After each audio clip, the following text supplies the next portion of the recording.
Hi there, welcome along to another Jenny Monday Club. I'm here again, looking forward to chatting and shooting the breeze with you. And with me, as is becoming quite a regular thing now, we've got Brian showing his nerd side credentials. Yeah, nerd side represent. But today, what are we going to talk about? Well, actually, I thought there's two hot topics at the moment that I thought might be interesting to talk about. And one of those is the rise of TTS Sound. We have talked about that a little bit before, but the other one is about this sudden rise in theft and vandalism of model railways. And yeah, what is the world coming to? But we've got a few people coming into the chat room there now. So we've got, let me just change that. I don't know why it defaults to top chat. We want always does. All chat. There we go. That's much better. Yeah.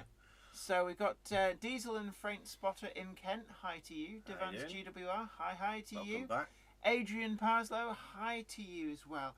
Now, well, let's start on the theft and vandalism of models. We have this model railway exhibition, and you pretty much can't have missed all of the photographs and the news stories that have been going around. But I mean, it was just shocking, and I've experienced vandalism of my model railway. I had some local scumbags who took the hump that I hadn't left them anything to thieve, so they smashed up my model railway.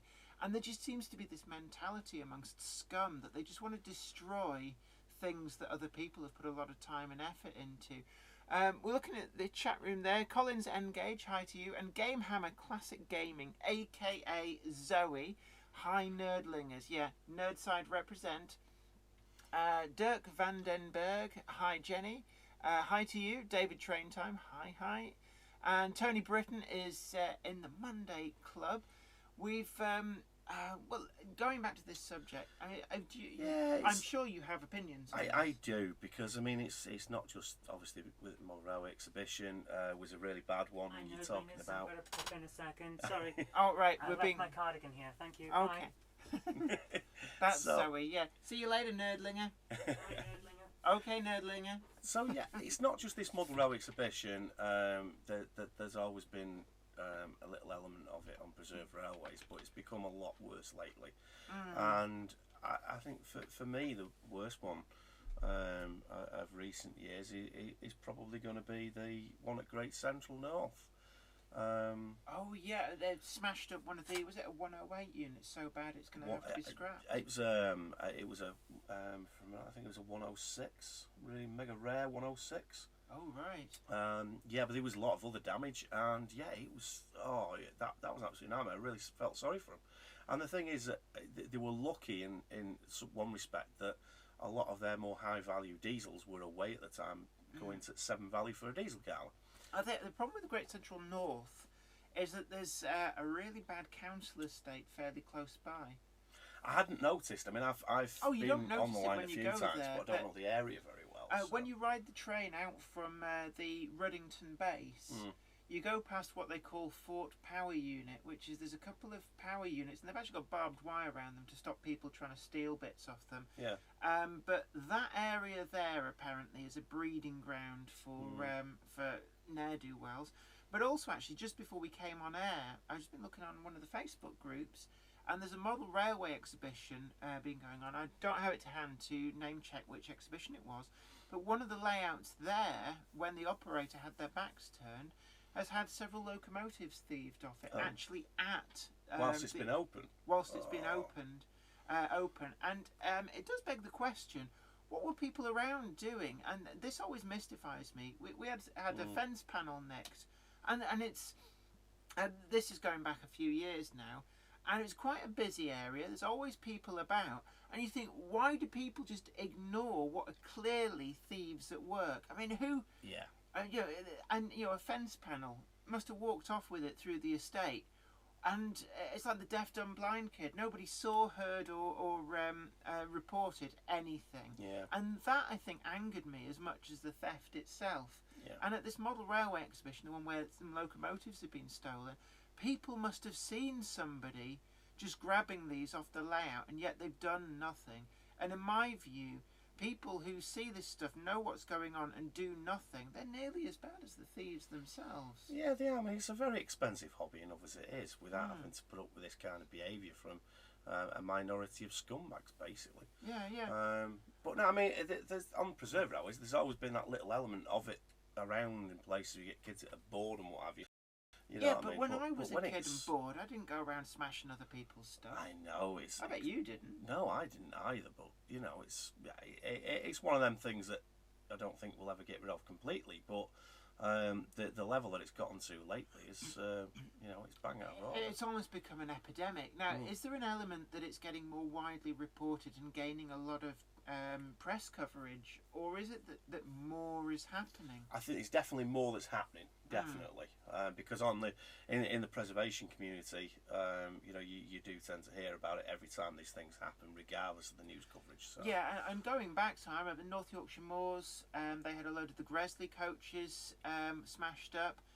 And I'm trying to think. There was another preserved line. It seems to be a plague at preserved lines of scumbags turning up, and in particular smashing windows on DMUs and coaching stock. Yeah. And you know, I remember East Lancs Railway getting hit by people who stripped every ounce of copper out of some East stuff. Lancs have had quite a lot of bad ones over the years. They really have. So yeah, they have to be careful whereabouts they leave locomotives. They don't leave anything in those sidings anymore. No, not because anymore. of that. No. Yeah. And the thing that gets me is, I mean, the actual scrap value of what was stripped out of them would have been peanuts compared with what it would cost to put that right. Exactly. And you know, when I was a volunteer at the Sea Cadets, we had the lead nicked off the roof, and the way that some of these scumbags will steal lead makes you think it's worth more than gold, but it's not.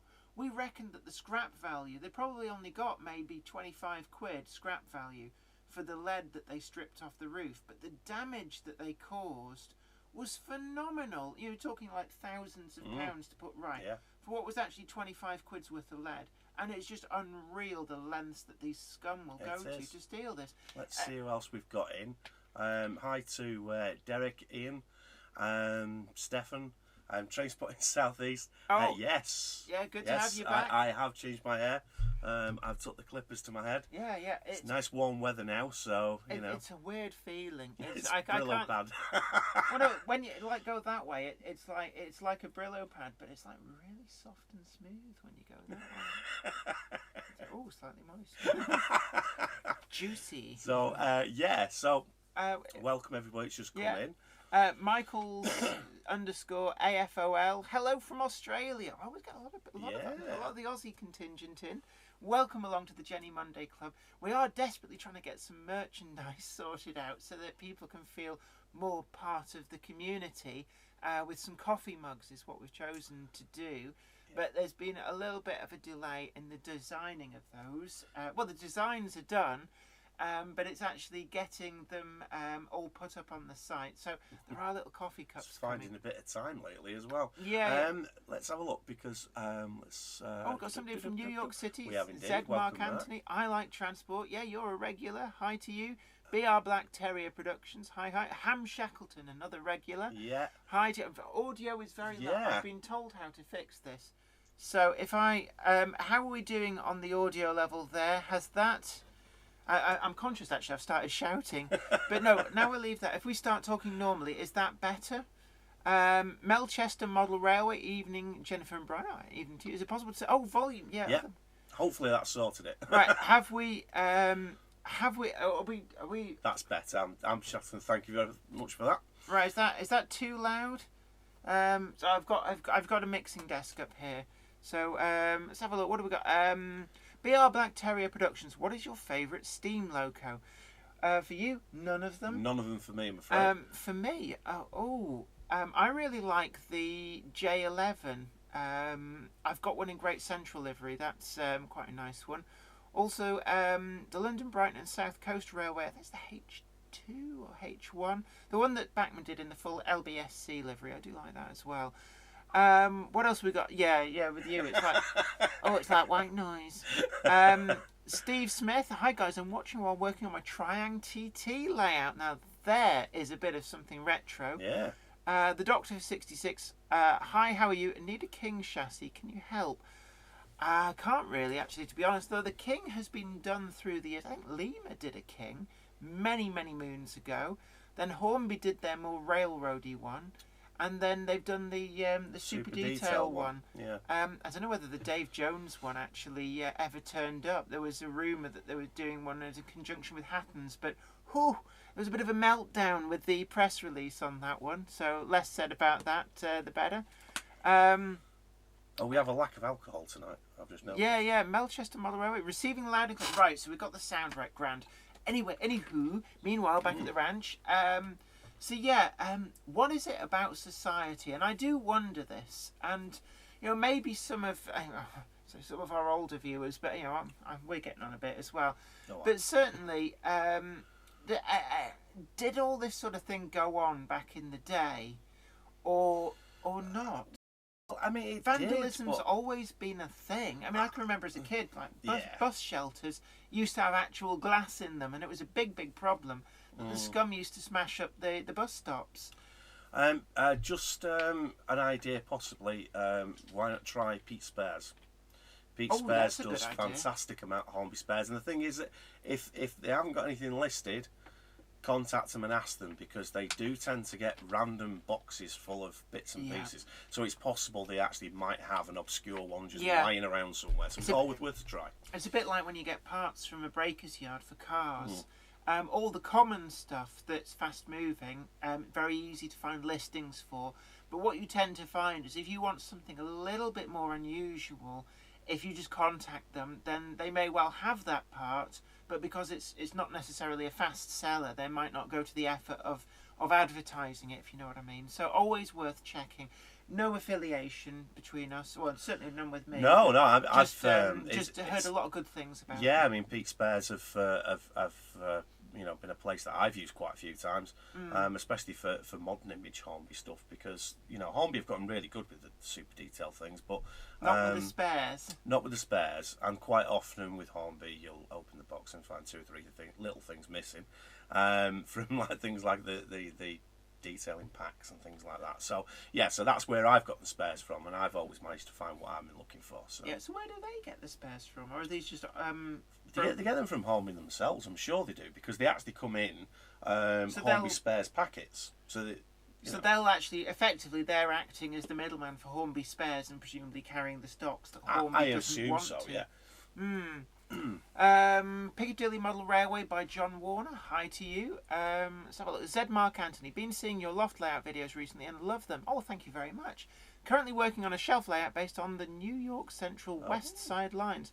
Plenty of 060s will be going around. I presume that's firmly in the steam era, I take it, although I don't know. I'm not that familiar with the New York West Side Central lines. Scene, but as I've said before, actually, there's a lot of these little tucked away short lines still in use in America, which in some respects are very oldie-worldy, but they're very, very modelable, very, very interesting. Some of these industrial backwaters, which we've largely seen disappear from the UK.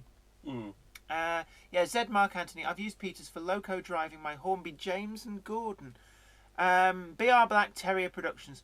What is your most hated loco? I think for me, it's in model form. I don't know, because I don't tend to buy the ones I don't like. But there's certainly certain locomotives that you couldn't ever persuade me to get one of. A Class 60, Class 58. There's 2 that you really couldn't persuade me to get in model form. We really are different. We really are different. I know we are. Yeah. Because I know 58s and 60s are on your hit list. But anyway, no. Going right back, vandalism was always the thing on the buses. Buses getting vandalised. Yeah, very much so. There's been quite a few preservation groups with buses as well being hit. Yeah, there was an arson attack at Keighley, wasn't there? Yeah. Yeah. But arson's always been a thing as well. There's always some little scumbag with matches trying to set fire to things. But is it because things get shared more? So, for example, before the rise of the internet, would we have ever really actually found out about that model railway exhibition getting smashed up like that? Yeah. But the thing Well, is, you're that's a talking about biggie. yeah, but you're talking about small communities within inside the hobby. So actually, we would have done, but general public wouldn't have done if it wasn't. Well, like that post about layout in an exhibition. I'm wanting to say Stamford, but well, that was a place that got destroyed. well, oh no, not that'd be why Stamford's in my memory. But certainly, let's see, I don't know whether I can find it again. Trouble with Facebook is it likes to hide things that you've briefly looked at. It's really, really irritating. I got a reminder on my phone. Apparently, you're live at the moment. Am I? Yeah, it's like, let me do it. Yeah, checking the pulse. Pulse is there. Yeah. Oh, no. Oh, I left my pulse in my other pocket. What? Why? Hi, Graph B. For some reason, I've got David Greenhouse just come up on my phone on a BBC interview. I don't know why that's very random. Yeah, I don't know why the sounds come on. So, yeah, I honestly think that, that these things, at the moment, I feel that this year there's been more than what they would normally be, or more severe, if you like. But I do think that this is not just because of social media letting us know these things, because do you think society as a whole, it's almost like we've been far too tolerant of people who are just breaking etiquette and social conventions, acting like complete bellends. I was trying to think of it. Trying to think of a non-sweary way of saying that. That was the bit. I'm sorry, my non-sweary anecdotes are in my other jacket. No, I think you're right there. I think basically society's just gone to pot anyway. It's almost like we've been too tolerant of people who break the rules and make themselves a nuisance for everybody else. And maybe that is what's coming home to roost. Yeah. I start to sound like my parents. That's what I was about to say, is the fact that, these things have always been this bad. It's just that when you're growing up, you remember your parents whinging about how bad society was. And then as soon as you reach a certain age, then you look back at society and go, oh my God, it really is that bad. And you start whinging exactly the same as your parents did. It's called growing old. Yeah. But, see, our parents didn't have social media or anything.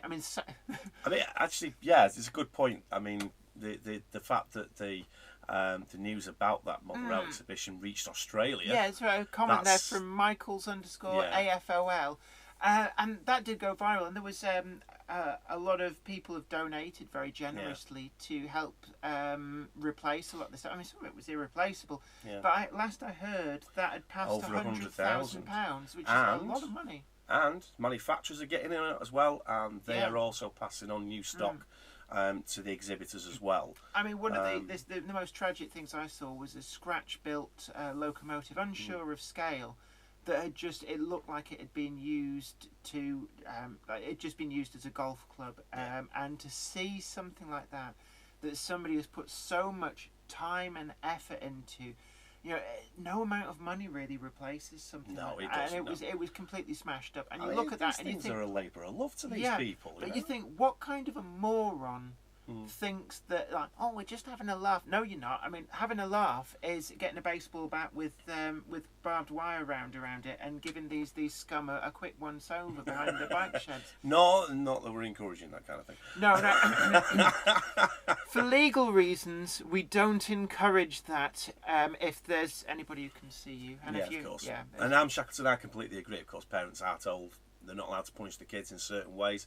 When I'm sure, with a lot of us as we were growing up, you needed to get that look off one of your parents, knowing that you get a clout around you, and it would do the trick. Nowadays, if a parent did that to a kid, the kid would laugh back and go, "You're not allowed to." You could imagine if a police officer clipped a kid round the ear. Back in the day, if you went home, you'd been clipped round the ear for doing something wrong by a copper, and you told your parents would clip you round the ear for having obviously done something worthy of being clipped round the ear. Yeah. Now, it'd be like, oh, this is not on. How dare you chastise my child? And the copper would get into trouble. And I suppose you've got to draw the balance, and it does feel in a way that the seesaw has gone too far the other way. We've kind of missed the sweet spot, and we've gone too far the other way. Yeah. But I remember growing up when there was still corporal punishment in schools. When I was at infant school, I remember being smacked by the teacher, and it was allowed. Now it's not allowed, but I had the same thing. I mean, I avoided it, thankfully. Yeah, it made you be good. It did. I mean, I remember that from when I was in primary school. It was a Church of England, quite religious primary school, with a church attached to the school. So yeah, but I managed to avoid it. I was a good boy in primary school. But yeah, no. That was the trick. I mean, that was the thing, though. It didn't happen a lot. I don't remember it happening a lot. I mean, over, like 3 years at infants, 4 years at primary school, I can remember it happening maybe twice to me. So other people were sort of regulars outside the headmaster's office. And I can remember just the threat of being held back in detention when I was at secondary school was a big deal, and it did keep a lot of people in line. But nowadays, it doesn't feel like it does. There's no. I think there's a certain breed of kids that just feels like that they're untouchable. Yeah, we have somebody in from Cyprus, or still in Cyprus. Who's that? PG Croc. Where are we? Where are we looking? With the PG Croc. Hi, Jenny. I'm still in Cyprus. Got withdrawal symptoms from my garage. How about hard labour to these hooligans? I totally agree. Well, you see, I've often thought about this, and things like having them dig a big deep hole with spades one day, and then the next day have them fill it back in, and then the day after have them dig it back out. Pointless hard labour. But I don't know. You just end up with gym bunnies then, and then they get out and they're like, look at me, I'm really hard. I don't know. What's clear is that I blame the parents a lot as well, because in my view there's a lot of poor parenting going on, and you do see a lot of it. And, this makes me feel old when you sort of look at people with kids effing and blinding, like, if you don't effing get back in the pram, I'm going to effing deck you. Yeah. And you think, what chance has that kid got growing up when that is their role model? Yeah. So, unfortunately, there's a lot of feckless parents who are instilling all of these feckless habits in their children, and the children just grow up, monkey see, monkey do. Monkey do. Evening to the Growler. Yeah, we've got Carol Taylor, Sean Millard. Nice one. This is what is this, like 50 questions? Sean Millard. I know. What was your first car, Jenny? It was a Volvo 740 GL in a sort of a very dark metallic grey blue. I loved that car. You always love your first car, no matter how much of a shed on wheels it is. But I do miss that car, actually. It's long gone. I sold it on its way out. Well, it had screwed the bearings in the back axle. Everything else was fine. Volvo 740 would have run to the moon and back. But it just was beyond economical repair. And in 2004, nobody wanted those things. So it didn't immediately go for scrap. I sold it to somebody who was going to strip parts off it, and then they presumably scrapped it. I've checked the registration. It's down as having been scrapped. But as for my second car and my third car, I still own both of those. I've never got rid of another car. Your first car, there never was one, was there? Yes, there was. Was there? I didn't think you drove. No, I don't drive. But no, didn't stop you having a car. Didn't stop me having a car, but not in an illegal way. I bought a couple of Ford Escorts to do one up, and then gave that one that I did up then to my other half at the time. And they were a XR3. Aren't they more commonly found in Essex with a boombox in the boot? It was one that somebody had spent a lot of money on doing it up tastefully, so it was more for the interior. And so it didn't glow blue underneath. No. And the other one was what would have been in its day quite an expensive 1.6 injection gear. With all the optional extras. With all the optional extras. Did they even have electric windows? Had electric windows, yeah. They were even in the back. Even in the back, yes. Because that was unusual on the Ford Escort. Both on a C plate as well, so they were both the same year. So I took the best of, the two basically, and and then so you had a parts car and a good car. Exactly, yeah. So I did that. So Let's have a look. Who have we got Oh, here? I like transport. I hit a big milestone today. Well, you should have looked where you were Fantastic. going. No, But 200 subs. well done. Well done. It's a good feeling, isn't it? I've not reached 100 yet, so well Yeah, done. yeah. I'll be honest. When they starts out, it takes a while to build up the subscribers. Yeah, it's a bit like an exponential curve. Oh, we're talking maths now. Yeah. But it slowly monkey climby, and then you suddenly start to ramp up. But no, it's always good when you pass these milestones. Charles Curtis, hello from Plymouth, Indiana. Yeah. Is Warrington Train Spotter, welcome back. Tony Britton, I think the scumbags should be made to apologise to the modellers face to face in front of an audience. I'll be honest with you, they're the kind of people I don't think that would actually reach out. And what you've got to remember is they don't think like us. What you're thinking is, well, if I'd have done that, what would have put me on the straight and narrow?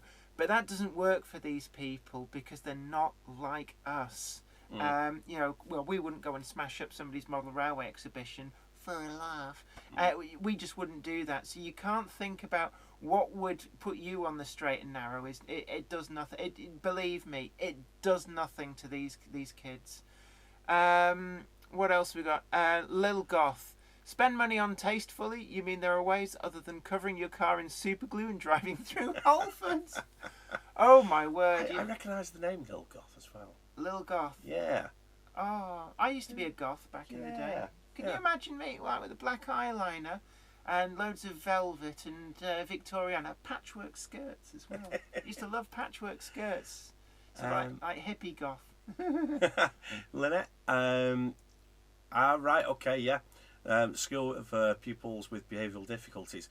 Yeah, I mean that does account for a percentage of pretty much all of youth disturbance in general, like in public places, and that's something which can be dealt with and things like that in professional ways. But yeah, the majority of it is nothing to do with kids that are suffering from that sort of thing. Most of it is down to kids that have turned out to be dickheads because of the fact of bad parenting, rather than those that actually have some form of special needs of some description that actually could do with the help. So yeah, we've just caught somebody just allowing their dog to. He has not pooped that scoop. Look, you see, we've got the CCTV AC for the front and back of the house, and someone's just not pooped the scoop. That's not good.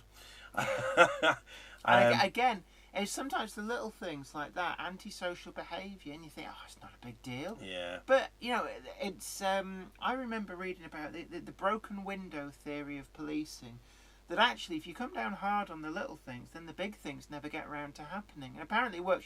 If you deal with petty vandalism and deal with it hard, then the little scroats who are doing that never get to graduate onto the there's more and more serious stuff. But if they get away with things, the more they get away with, the bigger it goes. And what you find is the little scroats who hassle the little grannies when they're little kids. They then move on to a bit of shoplifting, then they move on to stealing cars, and before you know it, they're like the Mr. Big drug dealers causing an absolute nuisance to an entire town. Yeah. Because the police always like, it's not serious enough for us to bother with. It's like, no, if you bother with the little things, the big things take care of themselves. Very true indeed. Yeah. And Carol Taylor, Morris Minor 1000, fantastic. And yes, with all the wood in. Yeah, and let's face it, I mean, they were 998, I know, although by the time that most people got them, they were about 330. But no, fantastic cars. And a lot of people actually did learn the basics of mechanics from having those cars as well, because they were so easy to deal with. Yeah, because it just all bolted together. You could dismantle a Morris Minor and put it in a bunch of cardboard boxes in Morris a day. Minor was one of the first, Mechanics for Dummies books that came out in the day, weren't they?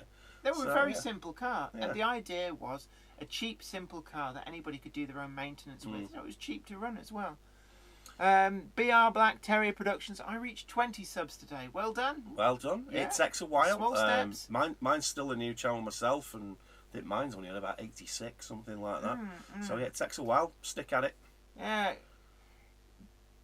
Gosley Dale RTC had a Mark II RS200 diamond white. Oh, beautiful pain cars. to keep clean in white. Yeah. 2 colours you should never have in a car. Total white or total black, like a gloss black. Both of them are a pain to keep clean. But the RS. Yeah. Anyway, right, what was it like? Meanwhile, back at the ranch, Mark Whittle. I think it's disgusting that what these teenagers do today. I think maybe getting them into the hobby from an early age, they may respect us modelers. They should be made to pay for the damage they cause. Yeah, definitely, and also build the parents as well. Hit them where it hurts, because a lot of these people, the only thing they respect is money. Yeah. But what you got to remember is, this is a small minority. They're a very visible small minority. But don't tar all of the younger generation in the same way, because most young people are perfectly nice people, perfectly switched on, squared away people. So they're already the people who are coming through into the hobby that respect the time and effort and energy that go into it, that don't go out smashing stuff up, that don't go out hang out on street corners drinking hooky white lightning. Most youngsters are perfectly reasonable. And there's actually been quite a nice influx of young people coming into the hobby and preservation these days as well. Yeah. Which is fantastic.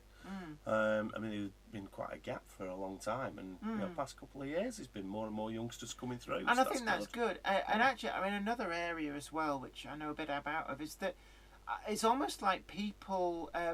Back when I was young, an awful lot of kids got involved with after-school organisations, things like cadet forces, scouts, that kind of thing. So a lot of kids had these activities that they go and do. They'd be like, feel proud of their achievements. They could achieve. They could learn skills in an area, a practical area that they really enjoyed. And what I saw through the late 90s onwards was that the number of new recruits to these organisations just slowly slid away. And a lot of that was actually down not to the kids. It wasn't that the kids weren't interested. It was actually that the parents couldn't be bothered. There was a lot of lazy parenting turned up, and it's like, I can't be bothered taking my kid out twice a week to this thing, pick them up and sort out their uniform, and when they want to go on trips, do blah blah blah. And in many respects, the kids aren't going to have a chance when the parents are like that. Now, I don't know why the parents were turning out like that, because the parents were of a generation where a lot of people did get involved in scouts and guides, sea cadets, air cadets, army cadets, marine cadets, CCF, all these sort of things. So I don't know.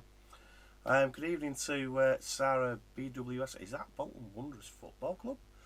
Sarah. BWFC. I can only assume, we're assuming Bolton Wanderers Football Club, in which case local.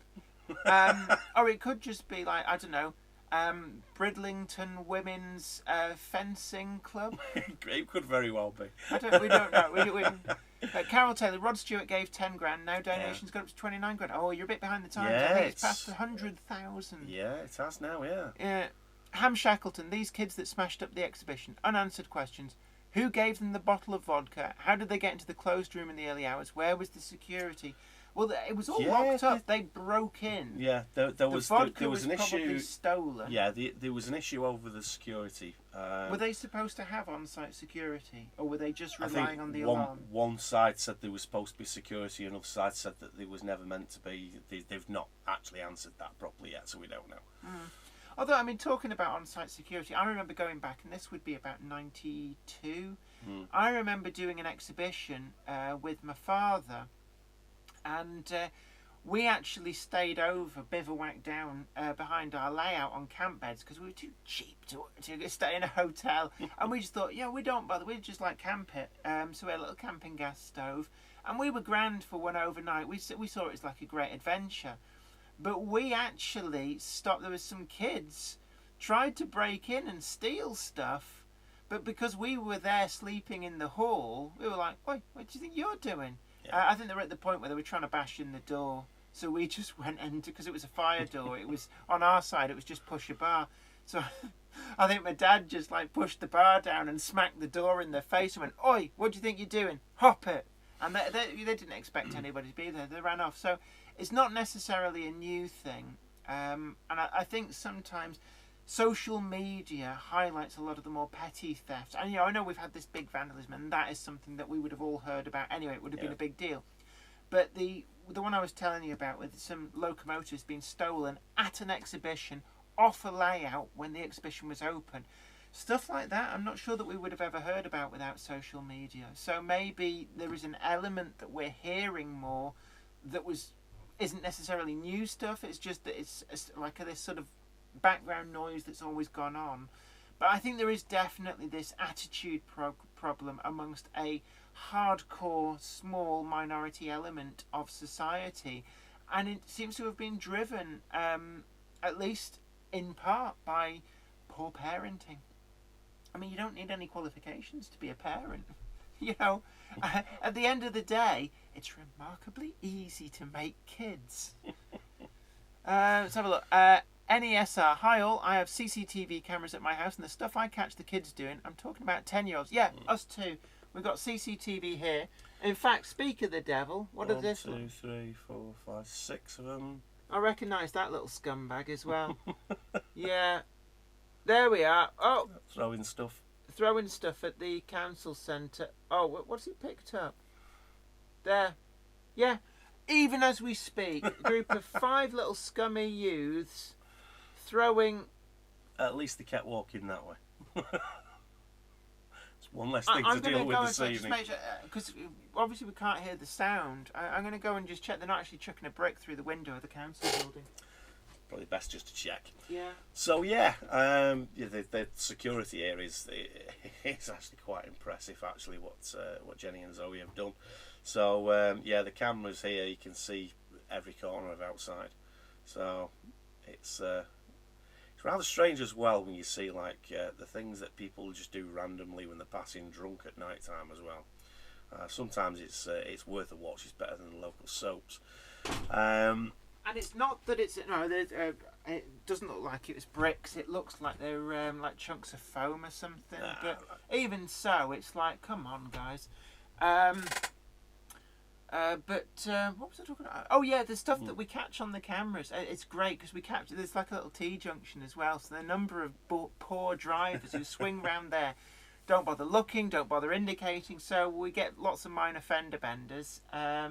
We get the people who don't poop their scoop after their dogs. But we have actually caught an attempted rape on these cameras. And we've caught armed robbers on a getaway from a post office up the road. And, obviously, see, he didn't indicate. Look at that, he just pulled straight out. We also caught people who attacked Zoe and I.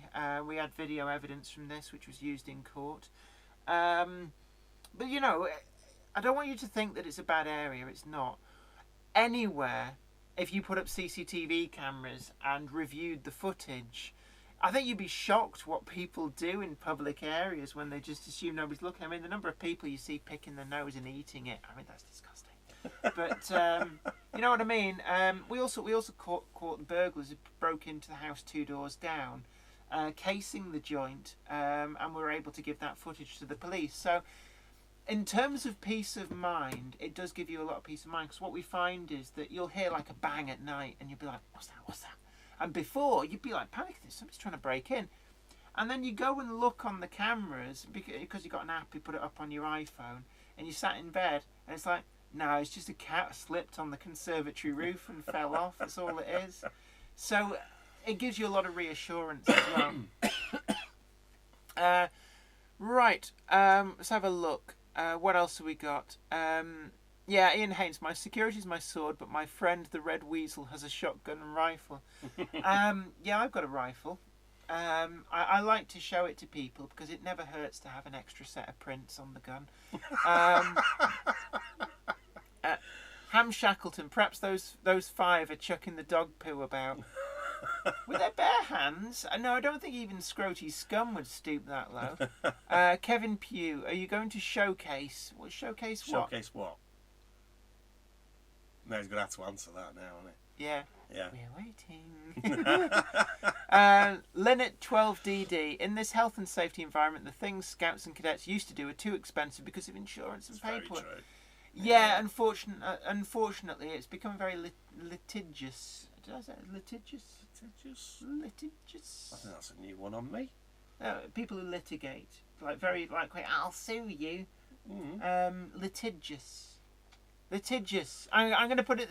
Is that Jenny's word of the week? No, my word of this week is I can't remember what it was. I had to ask how to spell it. Oh. Do you remember? No, not off the top of my head. For Oh, DMU. I'm not. No, Fat Wallet Boy 2 showcase DAMU showcase in Burton on Trent. No, I'm not. I've never actually been to that either. When is that? That's a good point. I can't remember. I did actually see an advert for it as well. Yeah, we're busy next week, so yeah. We're going to be busy for the next few weeks, hopefully. Yeah. Potentially, yeah. So I'll be honest, we're snowed under with projects. Yeah. I'm just trying to fit in some of my own model making as well. Logan Clary, how much are the cameras? Well, I got it's a Swanlink kit, and it's the base unit, all the cables, and 4 cameras. And they're really good cameras actually. They work at night as well as day. They've got an infrared camera built in too. I think I only paid about 299 quid for it, but it was from Maplins. They're not around anymore. And it's expandable up to 8 cameras. I did subsequently buy a 5th camera that's got a built-in microphone, so we can actually record the sound. Can't play it back in here, but we can record the sound if we need to. That camera costs £60 on its own. They're not desperately expensive. The expensive part is if you have to get a contractor in to fit them. They do charge a lot. But because, you know me and my DIY skills, I just fitted it myself. So that it just took a couple of days hard graft up in the loft to get all the cabling in. And they're not that expensive, and actually the quality of the pictures is really, really good. So I mean, these cameras are 1080p, which is actually more than good enough for what they get used for. And they are pretty good. And at the moment, you're catching as well on 2 of the cameras as well, the birds nesting. The corner of it, because every time I keep catching some at the corner of my eye, it's actually one of the finches. We've got house martins. House martins, yeah, yes. Martins. So yeah, it captures all sorts. But yeah, definitely. Yeah, but you can that. Watch the wildlife as well. And we see the local cats on Pussy Patrol as well. They have this sort of set route, and it's really weird. You see all the cats go in the same little track. So anyway, Helljenner revealing a new 00 loco there. Now, is this just going to be the retooled 86, or is it actually going to be a new loco? Well, DEMU, that would suggest if it's going to be themed to that, maybe. No, that's the name of the organisation. They do tend to show at different places. Well, they've started doing more steam locomotives, but see, I think that certainly untapped potential. There's 3 XBR locos which I see as being an area which are an open goal: the Class 1 shunter, Class 2 shunter, and the Class 6 shunter. Well, no, they're not going to. I very much doubt if they're going to do another shunter just yet. I honestly can't see it myself. I think if it's going to be anything, I think the Class 7 sold extremely well. It did, yeah, but at the same time, you know what I mean, little and often, and that keeps the interest going. I think that. Well, Hornby have got more shunters in the pipeline. The 48DS and the Peckett B2. And, you know, the W4 has been a good little earner for them. It keeps selling out. New liveries come out, keep selling out. And Hattons have done the Andrew Barclay as well, and that's selling really well. So I think actually, conversely, small shunters are the way ahead, because it keeps. It's not the way ahead. That's because you like shunters. Oh, Fat Wallet Boy 2 could be a coach or wagon. Could be, but at the same time, don't really do coaches and wagons to a big extent. Not to a big extent, I suppose. No, but they have done so. They do the cargo wagons, but don't really see a lot. Oh, and the Dogfish. Which they accidentally put solid metal axles on the first batch, which immediately shorts your track out. Now this is next weekend, which we definitely can't do. Warrington Train Spot on a lighter note, Halton Curve has reopened. Yes, it has, after 40 years.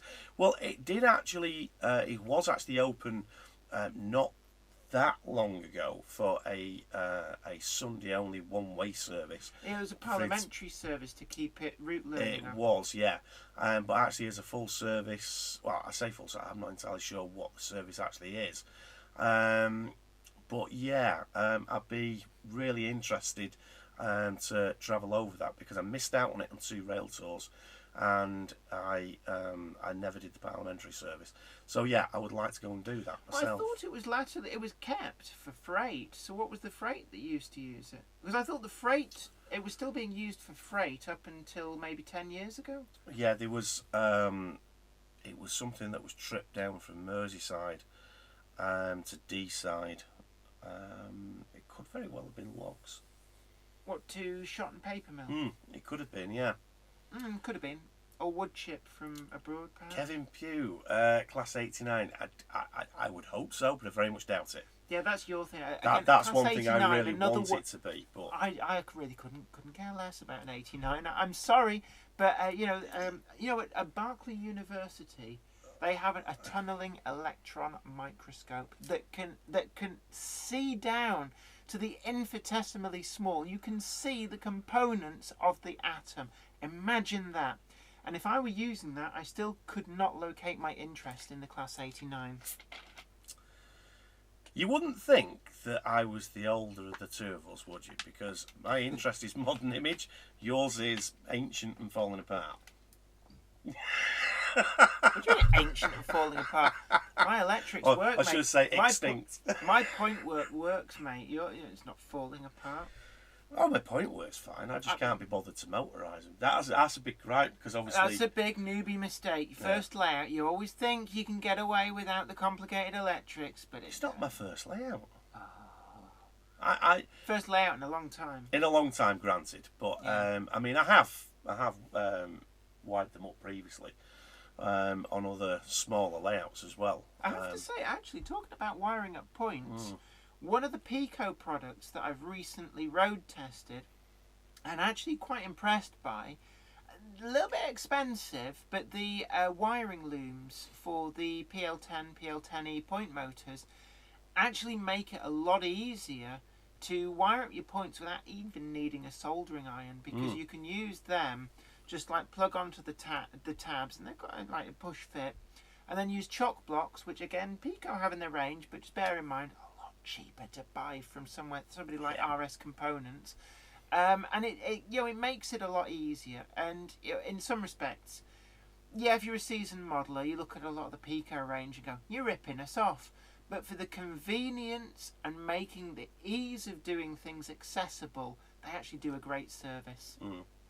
Let's have a look. Tony Britton, love the Class 6. Jenny, good shout.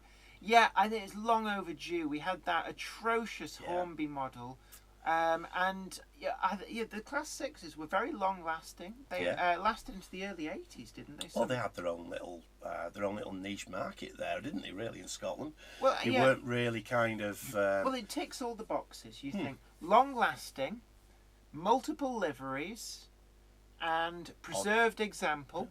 Odd shape. Yeah. Gives it a bit of the character. Yeah. But see, I'd also make a strong argument for the Class 2 for similar reasons. And I think with the Class 2, it has the added bonus that a lot of the Class 2s found further life in industrial use. So you then have that twofer with the BR liveries and the industrial liveries.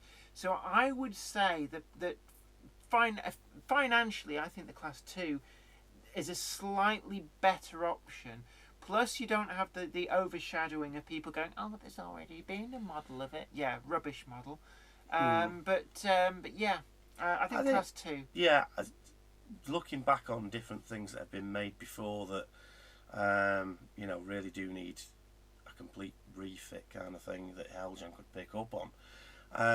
I'm struggling actually to think of one that would be a really big earner for him, diesel-wise. I mean, are there any diesel models that have been on the market a while, and the model that's available you might regard as being actually a bit poor? Most of them have been picked up on. There is a few. What's the 58 like? Heljan do the 58. I've just sold one of the 58s. They do. Yeah. They're very nice models. The only thing is with Heljan, and I don't have anything against them personally, but at the same time, there's one thing they really do need to sort out, is that everything falls off the damn things. Oh, the detail is there's too many fiddly bits, and they're not well attached. No. Even the basic bits and pieces, not even fiddly bits. Fuel tanks have to be super glued on. Yeah, I must admit. I mean, I I dread the idea of DCC chipping Helgen locos. Because just getting into them, they make them too complicated. There's too many bits that just break. I mean, like, you know, I pity the Chinese workforce that has to assemble. I mean, I believe that Dapol are picking up on the 33 and wow. Yeah, because the Helgen model, it was... It's crap. Well, it looked the part, but it was... It's not accurate. It's not a super detailed model. It feels more like the kind of model that was coming out just before the super detailed Chinese stuff came out. And the motor in it, I'm sorry, but after a few months, the motor sounds like a Lima 33.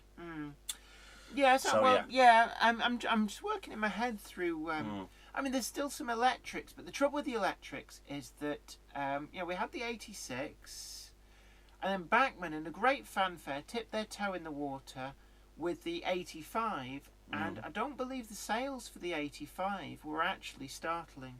And that's been the problem. You know, people, there was a small but vocal contingent saying, we want these electrics. So Bachmann said, okay, we'll give you an electric that hasn't been done before. We'll give you the 85. And they just didn't really sell well enough to justify them tooling up for any of the 81 to 84 examples. And that's a shame, because the 85 is a lovely model. I really like my 85. It's really is a lovely model. I mean, I'm yet to get one myself. Gary Cox there, he says, do you think surface point motors or through the base controls best? Well, you do more point motors than I do, but in previous layouts that I've done where I have bothered with point motors, I'm a bit on the lazy side with this, but I've always found that ones through the baseboard do actually work a lot more reliably rather than the surface mounted ones. But having said that, when I've used surface mounted ones before, they've been them really old rubbishy ones with the almost like a paperclip pin coming out of them. It's not very Are they the reliable. Pico PL11 ones? Surface Yeah, mounted? yeah. I found that a bit weedy. Yeah, same I've tried here. using one. It works, but it feels like it's got no guts to it. Yeah. Whereas, of course, the ones that you put through the baseboard, where you've got the pin coming up, let's face it, they're indestructible. Oh, they So, are. yeah. I mean, I've used ones that are probably older than me, second hand, and they work absolutely fine. But so, was it Alan Reynolds? Just seen your comment there.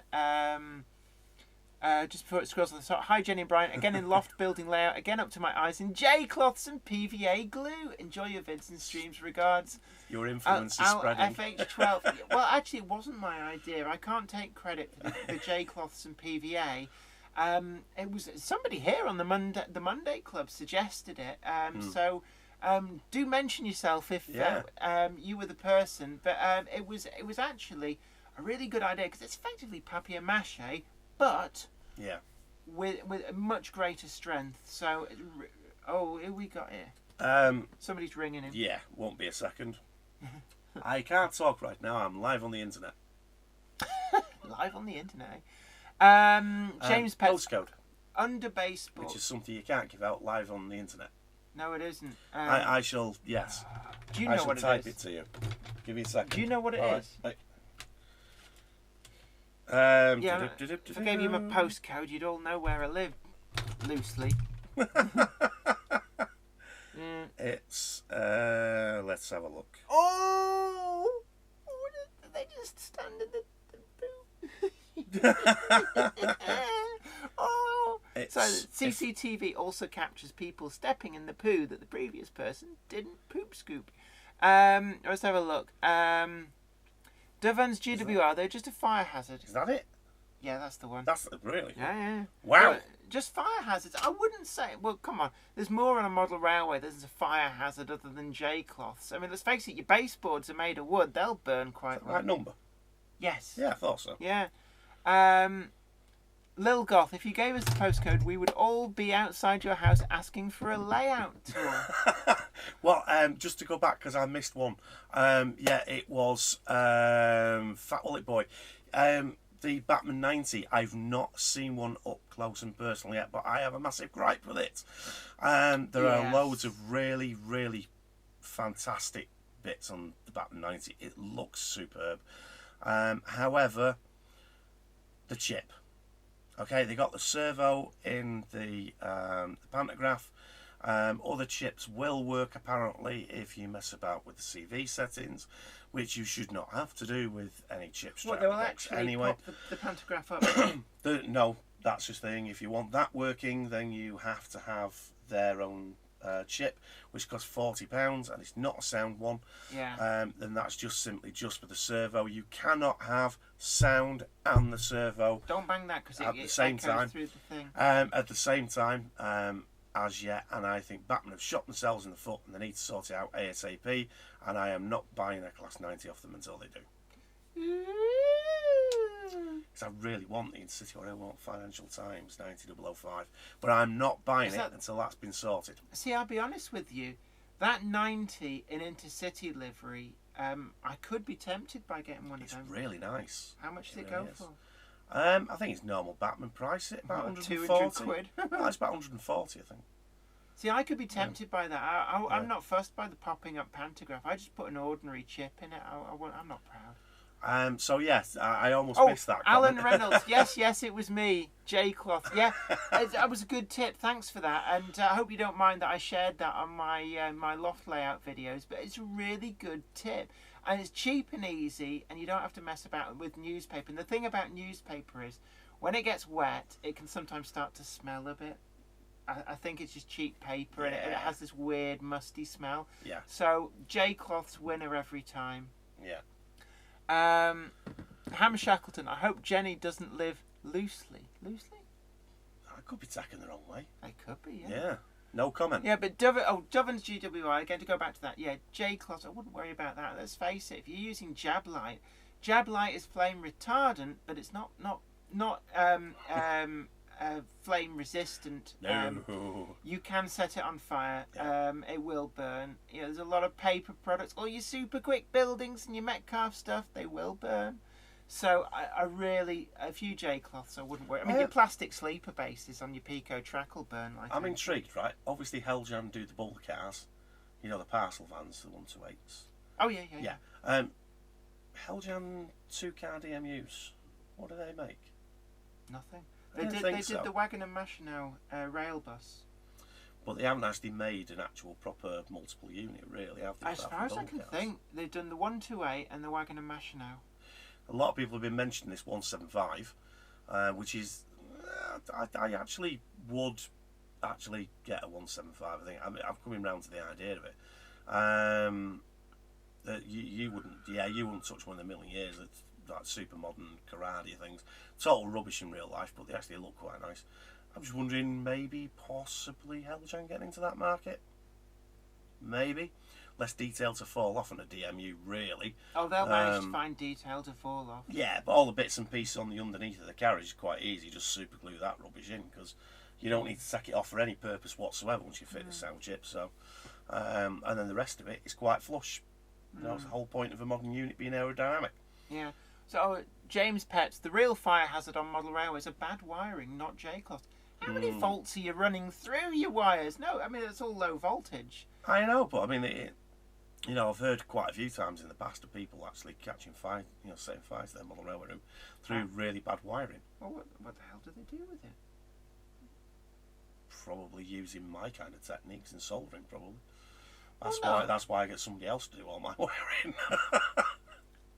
I'll be honest. I mean, the voltages going through stuff should be so low that I mean, if your wiring's setting fire to your layout, I think you may have accidentally wired that into the mains. Yeah. Kevin Pugh. A 104. Now there's an idea. A 104. Oh, yeah. That's something we both have. That Buxton unit. Yeah. Yeah. We go for that. Yeah. There's not many things we agree on with things. Kevin like Pugh. It's a way of making more money. What's that about? I think it's about the chip for the 90. Yeah, it probably is. Yeah, and the difference as well about the 175 hazards. Yes, they are. They keep exploding and catching fire everywhere. Oh right. Ham Shackleton. I was referring to what Jen said a couple of minutes ago about everyone coming to have layout tours. It's actually given me a thought. I should probably do a layout tour. A video layout tour. Because I don't think I've actually done a walk round where I've talked about all the different areas and given an overview of the entire layout. I've tended to focus in on little bits. So maybe that's something I should film, a proper layout tour. What do you think about that, Monday Club? Would you like a layout tour? Video layout tour? Would you? Yes, please. No, thank you. Yes, please. But there's not very many people who've been up there and actually had a face-to-face layout tour. You've had it, obviously. Obviously. Les has been up there. Who else have I had up there? Lawrence. Oh, and Lovejoy as well. AKA Derry's been up there as well. Yeah. Obviously, he's been on the live stream. Yeah. And other people like my nephews have been up there. My dad, my father-in-law, that kind of thing. Yeah. Oh, they're all coming in now. Yes, please. Yeah. Yeah, I'll do that. It may not be for a couple of weeks because we're really busy next week, and I've actually got in the can all of next week's videos. Have already been filmed because I'm away for a week. So basically, it'll possibly be the week after, maybe. Ham Shackleton, reminder to Brian, I sent you a YouTube vid of my layout, including a ride around it. That's the other thing I need to do. I did actually. Is this from the other week? And you sent a link for me, and I was, if I'm thinking of the right one, it is very good, and I was more than impressed by a couple of the modern image DMUs of yours that are on my wish list as well, including your new Arriva coloured 153, if I've got the right layout. Fantastic layout, and I love what you did with the track cleaning coach as well that you made yourself. So spot on with that, very good indeed. Brilliant. What I'll do is I will do a full video layout tour. Like I said, it'll be a couple of weeks. And what I'll try and do is just talk over all the different areas rather than focusing on an area. It'll probably go up as probably a Friday video. Watch this space. But I'll do it all for you. Just for you. Although busy for a few weeks, don't forget. I shouldn't take long to film actually. Somebody asked me there's somebody doing 50 questions about here we are. BR Black Terrier Productions. Yeah. What is your favourite GWR tank engine? That's getting very specific, isn't it? It is, yeah. Tell you what mine is. My favourite GWR tank engine. Go on. 08644. 08644. What's that? What, Class A? Yeah. It's not a tank engine. I know it's not. But that's about as far back as I'm going to go. And that was the Penzance Station Pilot when I was a kid. Oh, okay. That's about as near, damn it, to a GWR tank engine as I'm willing to go. See, I quite like the Bachmann 57XX pannier tanks. And that's only because I've got a few of them and they lasted long enough to go into London Transport ownership, NCB ownership. Actually, I've said this to you before. Stevenson Clark ownership. I quite like pannier tanks actually. I've said that before actually. There's where I need to get some chips in mind to get them running on the main layout. Also, I think you also asked. Was it Ham Shackleton? Those horrible Hornby point clips could get very hot if they were a bit slack. Oh, okay. Yeah. But actually, if you have like a poor electrical contact, you can get it sort of jumps, it arcs, and you end up it's a bit like an arc welder. Yeah. But you tend to notice that because you can hear it buzzing, and whatever is plugged to it doesn't work very well. Ron Stanbridge, tell me more about J's on layouts. I may use them. It's just J cloth. You know, your kitchen blue, the blue white check J cloths. You get own brand ones, pretty cheap. I think I was paying about £1 a pack for them. They go quite far. And what you do is you either use them as one big cloth or you cut them up into strips depending on what you wanted to do. And then you build your scenery skeleton. I use Jablite, you can use cardboard, scrunched up paper, that kind of thing.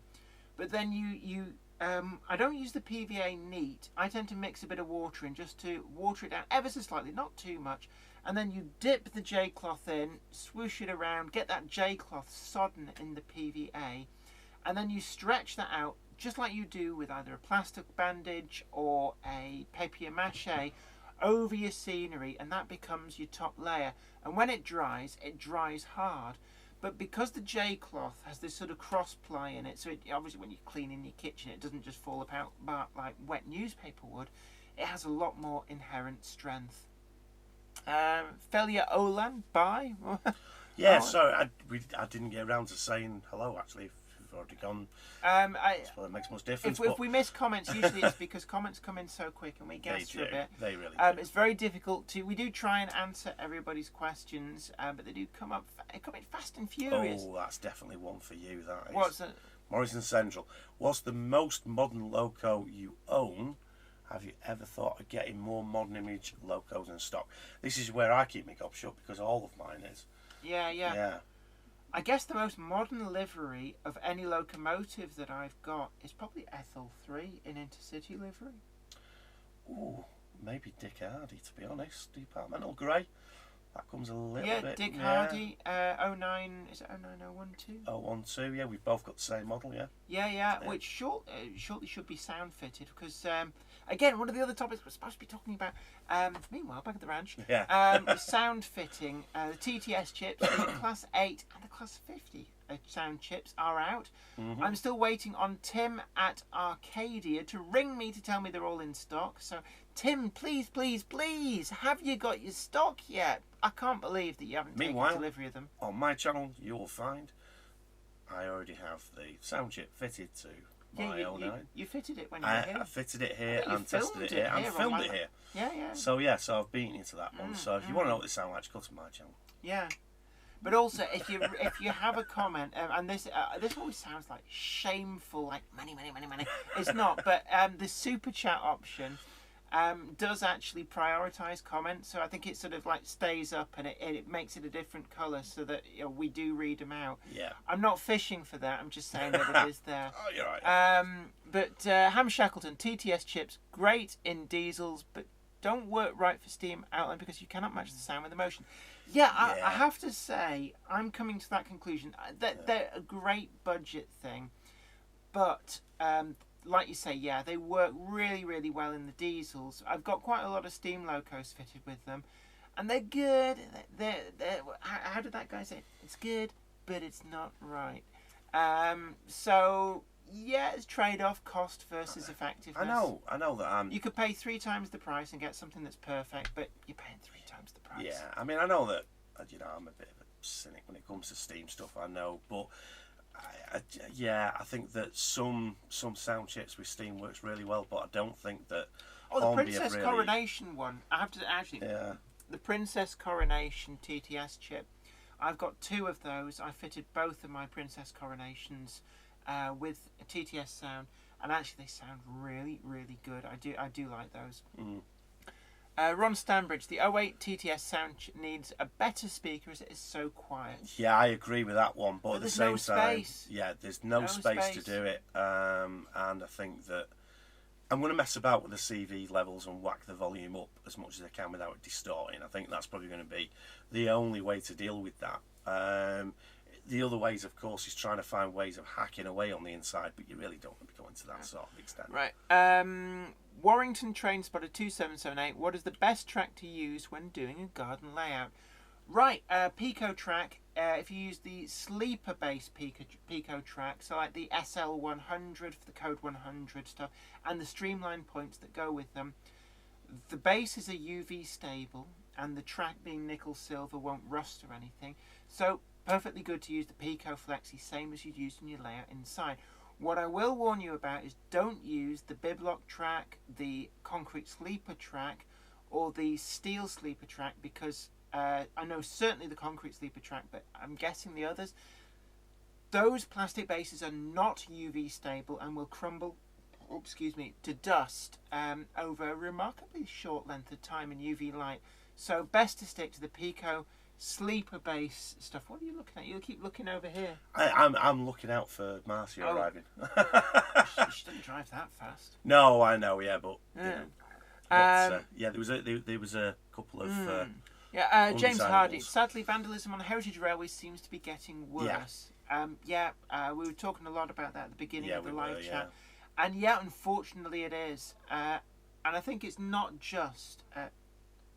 Hold on, I hear sounds of Zoe. You all right?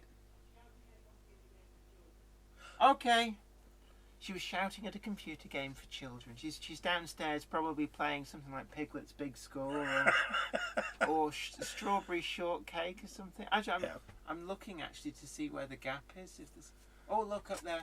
Okay. So that's within... there's a gap there as well. There is. So there's a few... Something beginning with G for children. Oh, I think that's Arcadia Games went, is it? I don't know. Okie doke. So... Oh, Dungerwood Model Railway. Use the small iPhone speaker in the 08.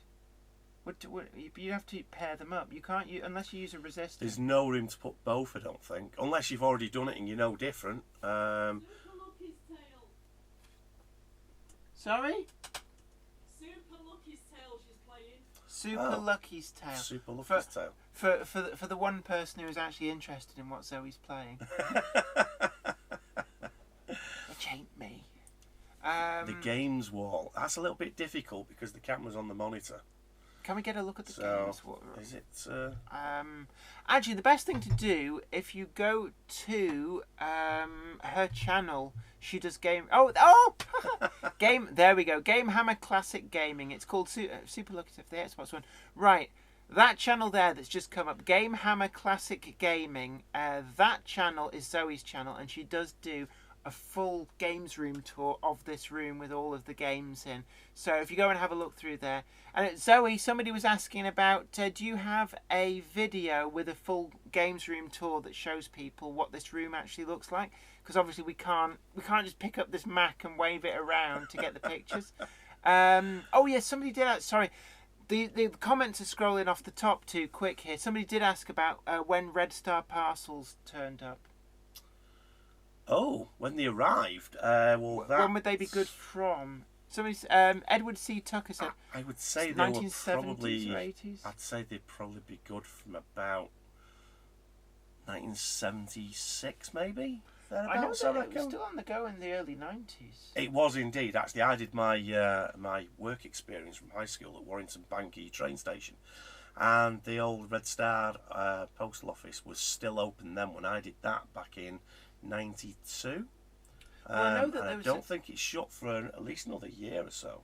Well, the Red Star Parcels office at Bolton Trinity Street station, in the new station building, there was one, a dedicated Red Star Parcels office, before they renovated it recently. And that station building, I believe, was opened either 88 or 89. So they still believed that Red Star Parcels had enough of a future to put a Red Star Parcels office in there, even as late as the late 80s. Same two guys worked the Red Star Parcel office at Bankie Station for a very, very long time.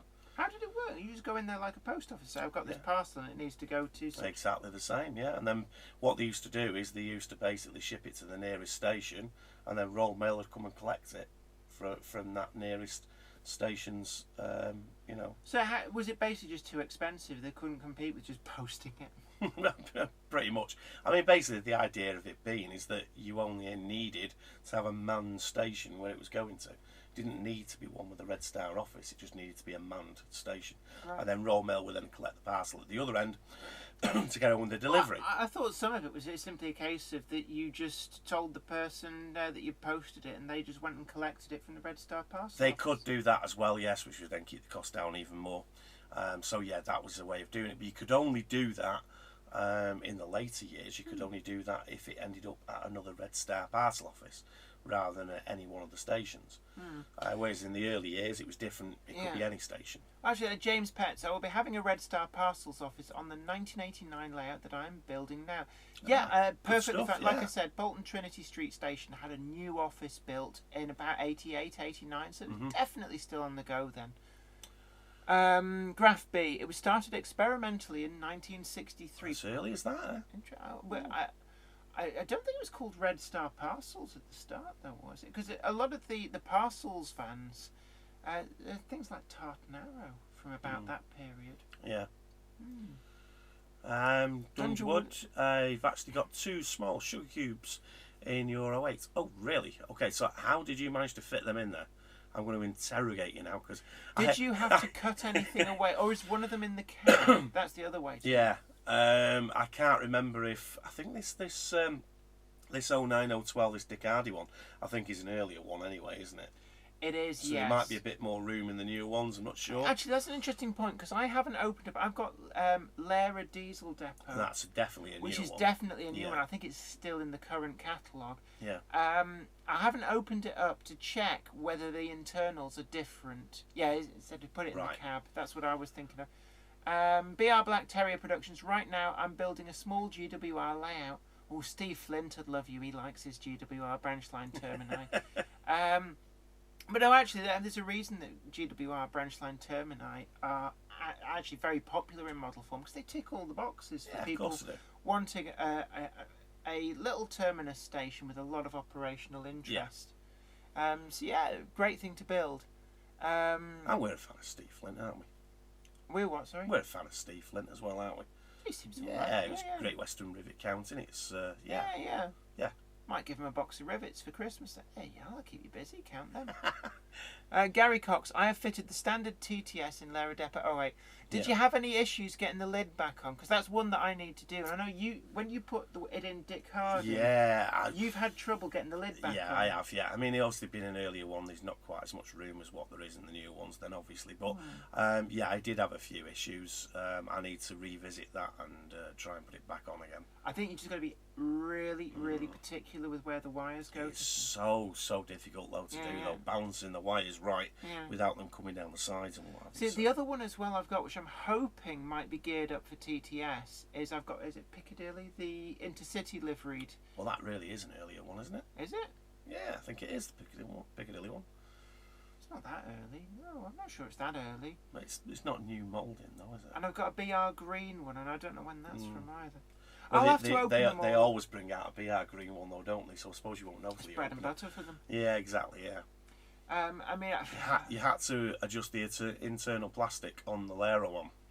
Interesting. So the TTS chip doesn't actually fit in the Loco that's in their current catalogue. That is interesting. iPhone speaker in the nose. Well, that's where I've put the TTS speaker. Well, the actual TTS speaker. I've put that in the nose. It just about slides past the two pillars that the screws go into. And it slides through that into that gap. You had to take the little sticky pad off it. Oh yeah, the sticky pad that they gave me was thicker than the nose. Why do they bother? Why put it in there? It's extra cost, and you can't use it. Yeah, exactly. Yeah. So of course I had to change that and get some insulating tape out. But yeah, so why they did that, I have no idea. But that's where I put the TTS speaker itself. Now the sound from the TTS speaker with that particular chip though is actually quite good. I do like the sound from it. It's just too quiet. I mean, what interests me is they did do, before the chip went on general release, there was a DB Schenker 08 that came factory fitted with TTS sound. Yeah. And I'd be interested to know, are its internals any different? Well, it must be, mustn't it? I mean, can you see them going to that extent on a factory level? Yeah, but the thing is, that Lara Diesel Depot, that's... post-dates that's a later release, so that should have the same chassis. Yeah, you'd think so. How easy is it to convert from analog to DCC, the growler? In what sense? Because I thought your layout's all DCC anyway, isn't it? Well, when you wire your layout, to be honest, wiring a layout for DCC is actually a lot like wiring it for DC, because you've got to make sure that you've got good electrical continuity to everywhere. You don't want any shorts, and it's really just you need plenty of droppers just simply to make sure you have no little dead spots, because a DCC Loco is a much less forgiving on dead spots. Highlight transport. Behave yourself. Someone should set up a hashtag is Jenny Kirk in GMRC2. Okay, sorry. Go on then, try and get that to trend on Twitter. Yeah. I dare you. Yeah. Let's have a look now. Mark Wilson, do you know if the Coronation Scots were built with the Streamline kit or was it added later? Oh. The ones that were streamlined were built streamlined. Yes. Not all of them were built streamlined, and then a lot of the streamlined ones were later de-streamlined. In fact, all of them I think were de-streamlined. Yeah. There is a way of telling which are which to do with the shape of the smoke box, although bear in mind that in BR Life sometimes they'd get a new smoke box, so they would lose the slightly flattened front edge. and to do with the fall plate at the front. Mhm. But yeah, the ones that were streamlined were built streamlined, but a lot of them weren't built streamlined, if that makes sense. Let's Professor Foxtrot. What's it? Have we missed a comment? I don't think that we have. Are we talking about the theft? I think I presume. Maybe. Works better than DNA testing. An interesting point, actually, that it's always handy to, if you have any custom altered or kit built locomotives, stick your name or your postcode, something like that, inside it with permanent marker where it can't be seen. You used to do it with invisible marker all the Yeah, time. yeah. And also photograph, document things because.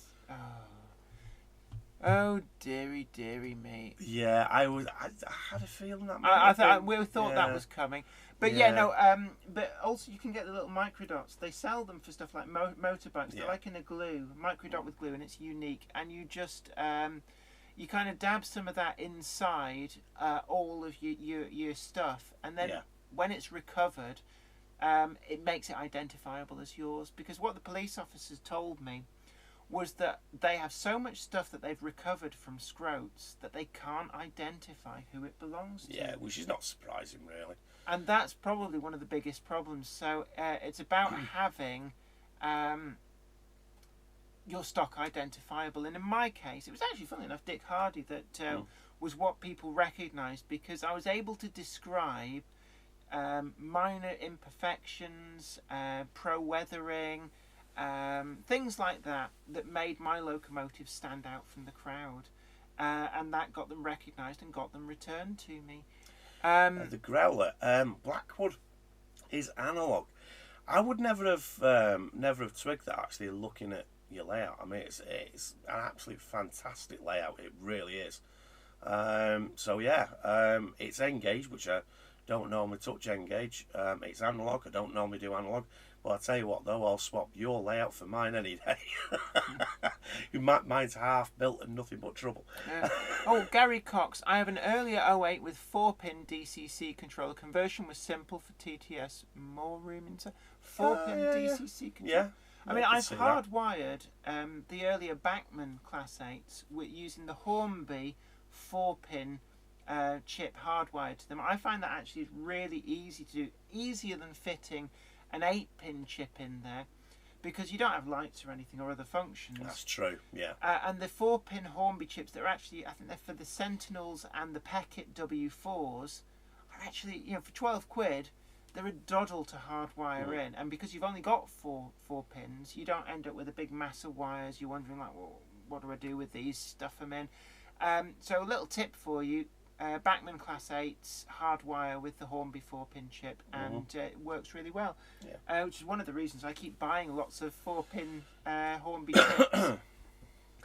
BR Black Terrier Productions. On my layout, I'm having it at 1366 pannier. That's one of the Helgian ones, isn't it? And a 45XX. The 262 Prairie that Bachmann makes. It's an older model, but I think it's an older model, but it checks out. Yeah. It's a good model. I've got one of those as well. Good choices. Charles Curtis. I've seen markers that use UV ink and can be used to mark possessions to make them more easily identifiable. Yeah, they're the ones I was talking about before. Definitely. They used to sell them for things like when VCRs were coming in and with the newfangled thing, and were hideously expensive. It made them a target for burglaries, and police always used to recommend writing your postcode on them and your name in the indelible UV ink. East Coast Steam. Have you considered running some SM32 locos on your outdoor track? Canadian, is it? What, sorry? SM32? No. That's narrow gauge. It runs on 30mm track. Oh, right. But it's like, when we did Biggest Little Railway, Silver Lady was SM32. Ah, right. Okay, no. I have, definitely. I really fancy actually a Silver Lady, just because reasons. But I don't know whether the flanges on SM32 are too coarse to run through O-gauge point work. That's the problem. The track gauge is fine. The radius of the curves is fine. And I know that Silver Lady will go up some really steep inclines. I know, because we did that in the Great Glen with Dick Strawbridge. It's whether it'll go through the point work, and I have to look into that. Dungerwood Model Railway. Are Yeah. Hornby making a Class 56 TTS? They already have one, except they've not released the TTS chip. The sound file that is in the Sound Fitted Class 56 is their own file. It doesn't sound the same as the Lock Sound Southwest Digital. It's completely separate file. I have one myself. I have Super Detail 1095. There's a little bit of a clip of that on the latest video that I've put up on my channel. And yeah, it's a fantastic sound fitted loco. It's just one of them that they really should release the chip, because they're the only ones that do the loco. So they really should actually release that as a TTS chip, and I think that's probably one that's on their list to do.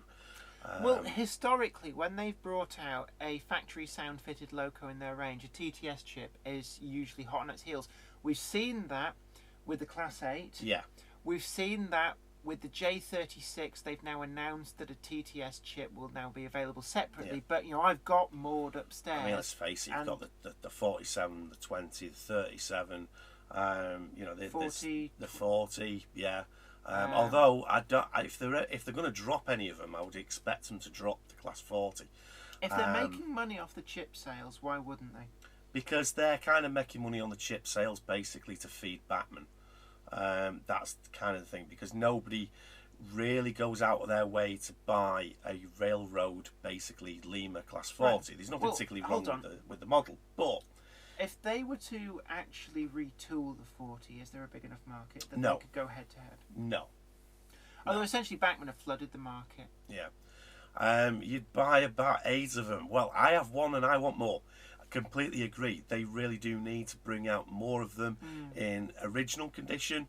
They want one of the early Romanian ones in rail blue, with the proper buffers and everything, doing it old school, you know, late 1970s, and yeah, they really do need to do that. It'd be an awesome model.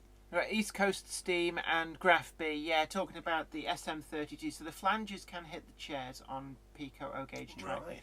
SM32 uses coarse scale O-gauge standards. Yeah, it's a bit like, I suppose, trying to run 016.5 locomotives on code 75 fine scale 00 track. It'll just, or like, do you remember the old triangle locomotive? So he's brought back nightmares of my attempt to use code 75 track then. First time I put a Lima 156 model on it. Oh my god, I've never seen anything else. A hissy fit in all my life. It just didn't want to work. Was that when you just ripped apart your layout? No, nothing worked properly on it. That was just it. And then, like an idiot, I then went and bought out expensive locos that were then designed to work better on code 75, and then wondered why they weren't running right on my code 100. And then you brought them around here and they worked perfectly on my really, really well laid track up in Weir Yard in the loft. And if you look through my channel, did you see that segue there? That was a good segue. Up in the channel, up in the loft, if you look on my channel, there's we've got a whole load of videos going up about Weir Yard. Keeping that going every Friday. It's just, I know people say that, you know, when I crack on, I don't half crack on, and it's really coming along great guns. Motorised, I call it motorised, actually it's hand cranking. Used Meccano to do that, and a lot of people seem quite impressed by that. Yeah. I had a big box of Meccano.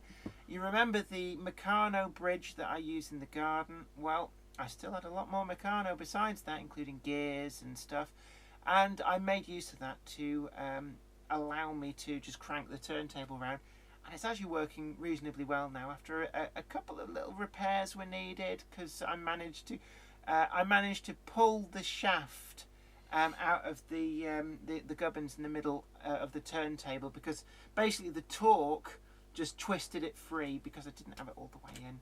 So that is the That was a bit of a repair job and getting it was. right. And but a top tip, yeah. if you've got the Pico turntable kit and you want to motorise it using the Meccano, make sure that your shaft is all the way into the hole. That didn't come out right. Moving on. Yeah, no, actually, I will say though is that turntable kit is an absolute fantastic one, and actually, I was really dubious when you mentioned about using the Meccano for it.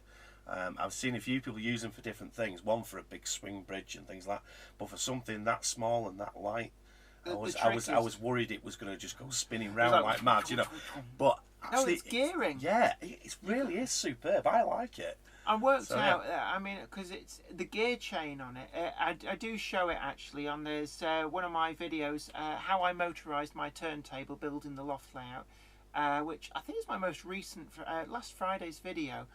So it goes through one set of gears, brass gears, which is something like for every 4 times you turn the handle, the output shaft turns once.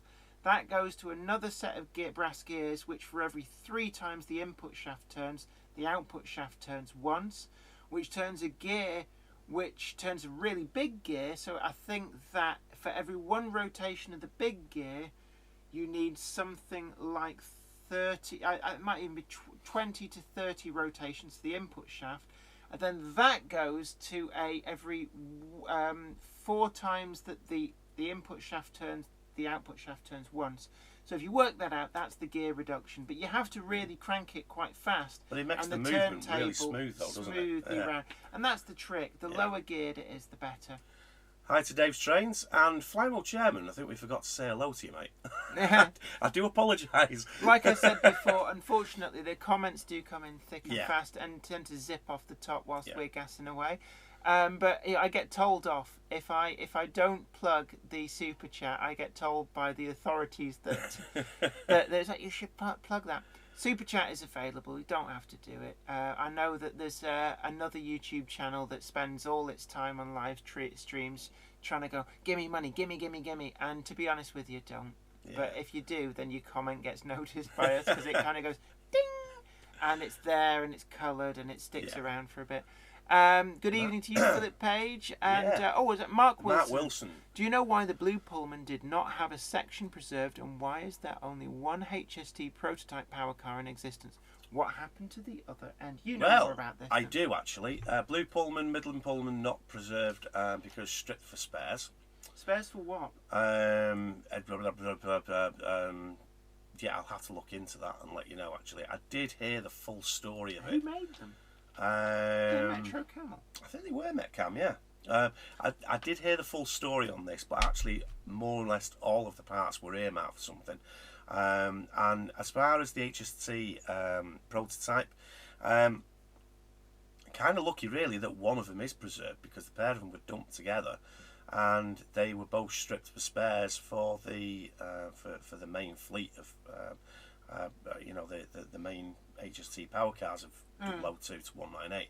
So all of the parts of the prototype ones were robbed. Marcia. Oh yeah, there's Marcia. Yeah. So very little was left on them. They were left to rot away for a while, and then eventually, the National Collection was kind of almost guilt-tripped into it. They didn't want it, but they were guilt-tripped into it, and then the other one was finally cut up. But strictly speaking, neither of them should have survived. The coaching stock did from the original rake, plus the couple of spares, simply because they all got repainted and put straight into the common user pool for all Mark III HST stock, because of the way that they were wired up. So quite a few of the coaches from the original prototype HST do survive today with 125 group and the one power car. And there's still a few of them left in normal everyday use, including Great Western, and I think there's at least one of them, I think, with ScotRail as well. Right, fair enough. Yeah. Flymo Chairman 1, my apologies, I didn't say hi. Well, hi to you. Hi. And that was weird. But yeah, we know there's a lot of people lurking in the channel, and don't feel that you have to comment at all.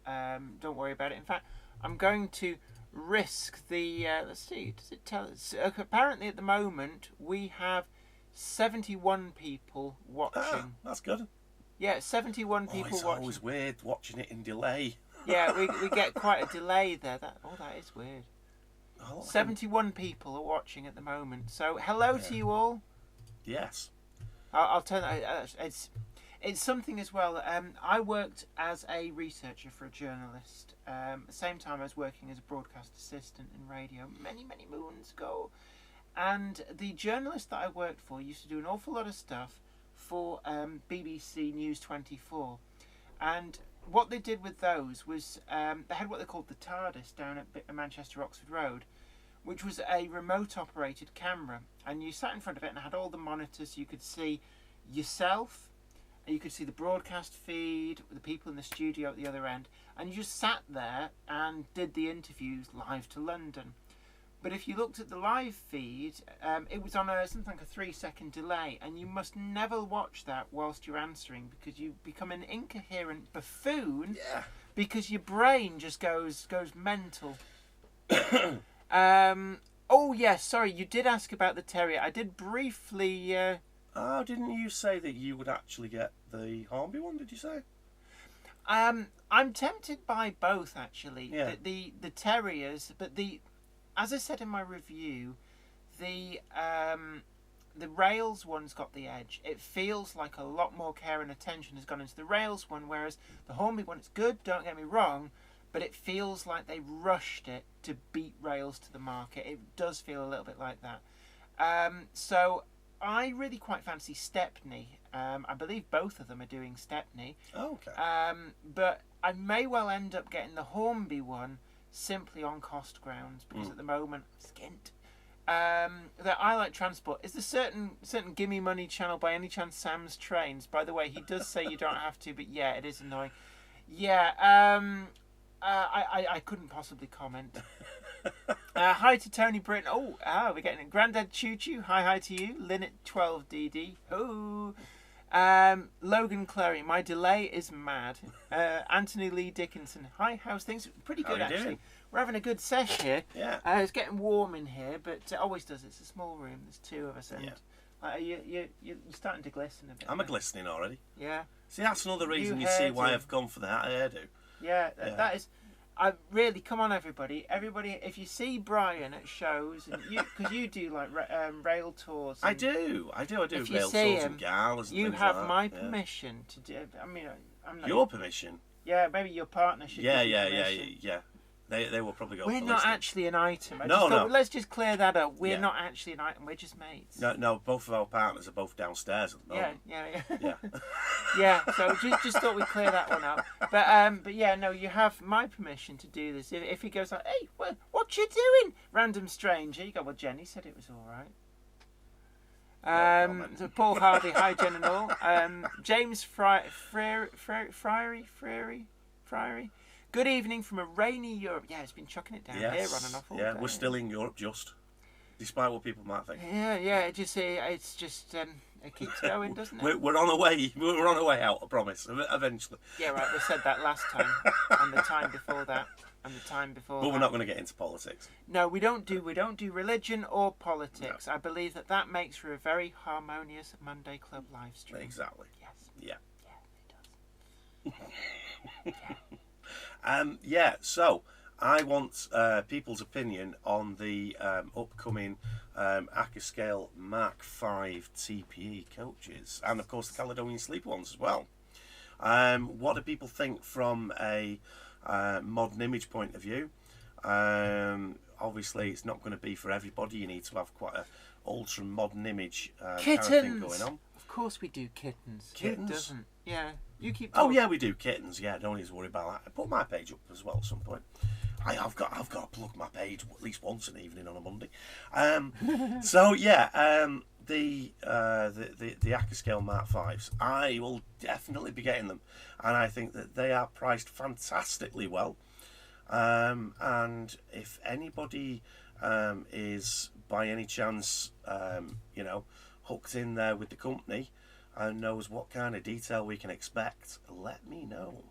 If you can't say so on an open channel, by all means message me or find me on Facebook or whatever you can, and let me know that way. I really do want these coaches, and I am so intrigued to know what kind of detail it'll be, and I do intend on doing a review and hoping that it's it lives up to expectations. I Like Transport. Yeah, these Mark V's. These are double O gauge from Akascale, and they are in the Caledonian Sleepers. I think they have enough to do a complete full rake, which is quite a rake when you consider it. And also they have 2 lots of the Transpennine ones as well, complete with the DVT.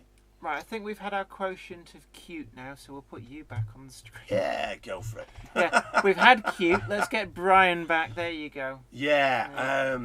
What's your channel? Which one? If you're talking about mine, it'd be easier to actually put it up on there anyway, to be honest with you.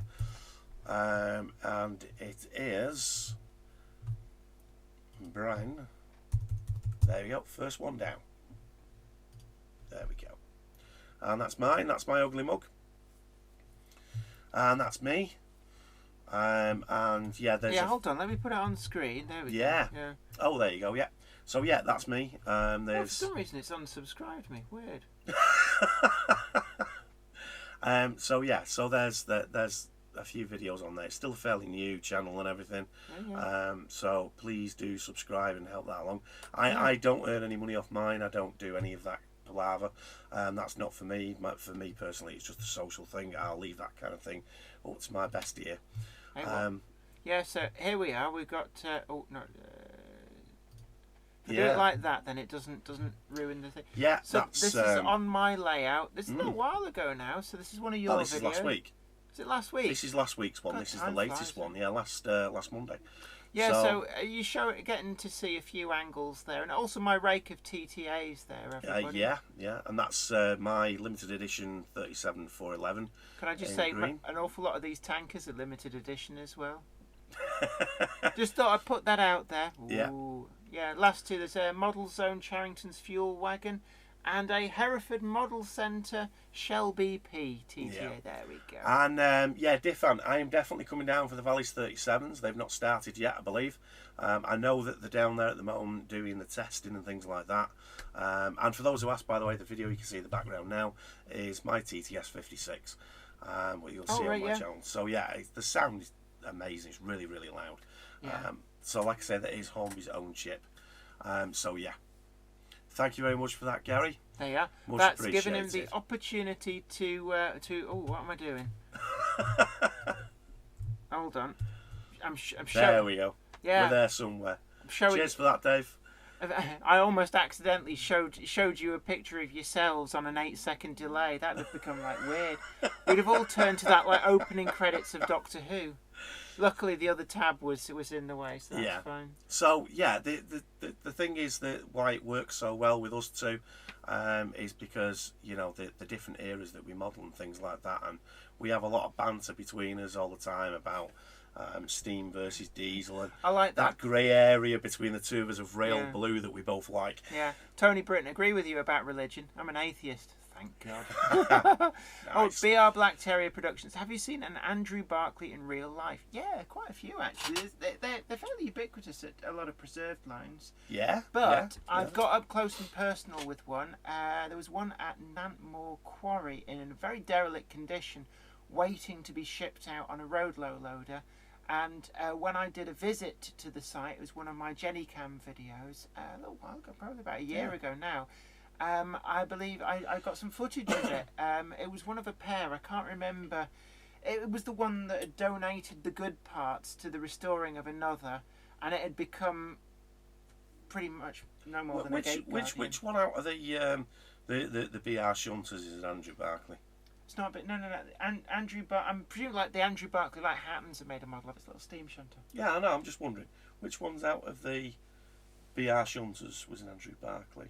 Out the main ones. Oh, as in a diesel one? Yeah. I think the Class 6 was an Andrew Barclay. I was trying to work out. I'm trying to remember which one was. Class 6, I believe, is Andrew Barclay. Yeah. Because Class 2 was the Yorkshire Engine Company, and I'm not entirely sure about the Class 1. Yeah. Okay. Yeah. No, hold on. This will. Google is your friend. Yes. Of course. Yes. Here, let me Google that for you. Yeah. I think you might be right about the 06, but yeah. Class 01. Oh, there we go. Yeah, okay. So, yeah. So, that one's Andrew Barclay as well. Was it? Yeah, the 01's an Andrew Barclay. Interesting. Yeah. Yeah. And actually, I mean, we were talking earlier about potential models that probably more Helgen's bag is that the Class 1 2 of them survived long enough to get tops numbers, 01001 and 01002, admittedly only at the Holyhead Breakwater Railway. But quite a few of them, I believe, worked in East Anglia before that. And they were... Let's have a look. There was... let's have a look. 4 examples. Oh, no, there's only 4. There's only 4 built. 5. Total produced number 5, it says at the top. Yeah, all right. Actually, so that's interesting. I thought there was more of them. But if we go back... Let's see, there's pictures here. I'm looking at... No, that's something different. See, now that's different. That's completely different. That is, but I'm looking at this one. They're the original old ones at Thurrock. Yeah. Yeah. So they did get some industrial liveries. Well, at least one. That looks like rail blue. Yeah, it does a little bit. Yeah. Actually, it does suit that colour. Yeah. So they are a weird looking shunter though. That's the picture we found. Yeah. Yeah, it's this sort of like camel hump. Like, what's going on in there? So they are. That looks like the fuel tank. That actually looks like the fuel tank. Yeah. Gravity fed. Yeah. Yeah. Yeah. Yeah, that makes sense actually. Yeah. So I'm just looking down. There's. That's a sad sight. 01002 getting scrapped. Is that getting scrapped? Well, no, that's in Holyhead. Oh, it's the angle. That's in the quarry. That's basically just dumped in the quarry. No. That's before the line to the quarry shut. Oh, right, okay. Yeah. All right. So I'm just looking down. Yeah. Yeah, again, there we go. There's. Yeah, I've seen a lot of pictures. You see, just go up there a second. What are we looking at? Just that one there. Just click on that for a second. That will be... Is this one of the other ones? 01 subsector 5. The TOPS class number was reused for basically any private owner shunter that wasn't a BR shunter. Because that one, it's not... That looks like a class 7. That's what I was thinking, yeah. And obviously that's an Aylesbury shed. But there were an industrial version of the class 7 produced with hydraulic transmission that the army bought into quite a big way. Yeah, right. Anywho. Anyway, that was an interesting little Google search. A little excursion. Yes, Google is your friend. Let's have a look. We've been ignoring the comments, right? There is one at Oswestry. One at Oswestry being rebuilt. Let's have a look. Come on. Interesting. Do you think the sandite will get cheap? I didn't realise that sandite was particularly expensive. No, I didn't either. Gary Cox just subbed to Brian. Boom! Cheers for that. Power of advertising on Jenny's channel. There's Dave Strange as well. Hello. Your ride is here. Yes, I know, it's okay. Thank you. Just remember, don't get confused when you're doing Pimp My Ride and ride your pimp instead. So have a look. Flymo Chairman 1. Sorry, I'm still struck and still daydreaming about a recent serendipitous meeting. I was going to see a group and took the train. At our nearest station, I noticed a steam loco in BR green. Slipping out of a distant platform, I thought it was... Get out of it! There was a go, but it reversed back into a nearer platform. It's a Flying Scotsman. I was aghast. I've never seen 60103 or 4472 for that matter. I never thought I'd be close enough to feel the heat in the firebox, far less touch the handrails than the running boards. Being disabled and unable to get onto the footplate, it didn't matter. To be honest, sometimes it's always really nice when you see these locomotives that you've known pretty well from afar. Yeah. I got to see Flying Scotsman up close and personal at Bury. It was actually right up at the top of the line, up at Rottenstall, but it wasn't in steam at the time. But it's always messed my hair up.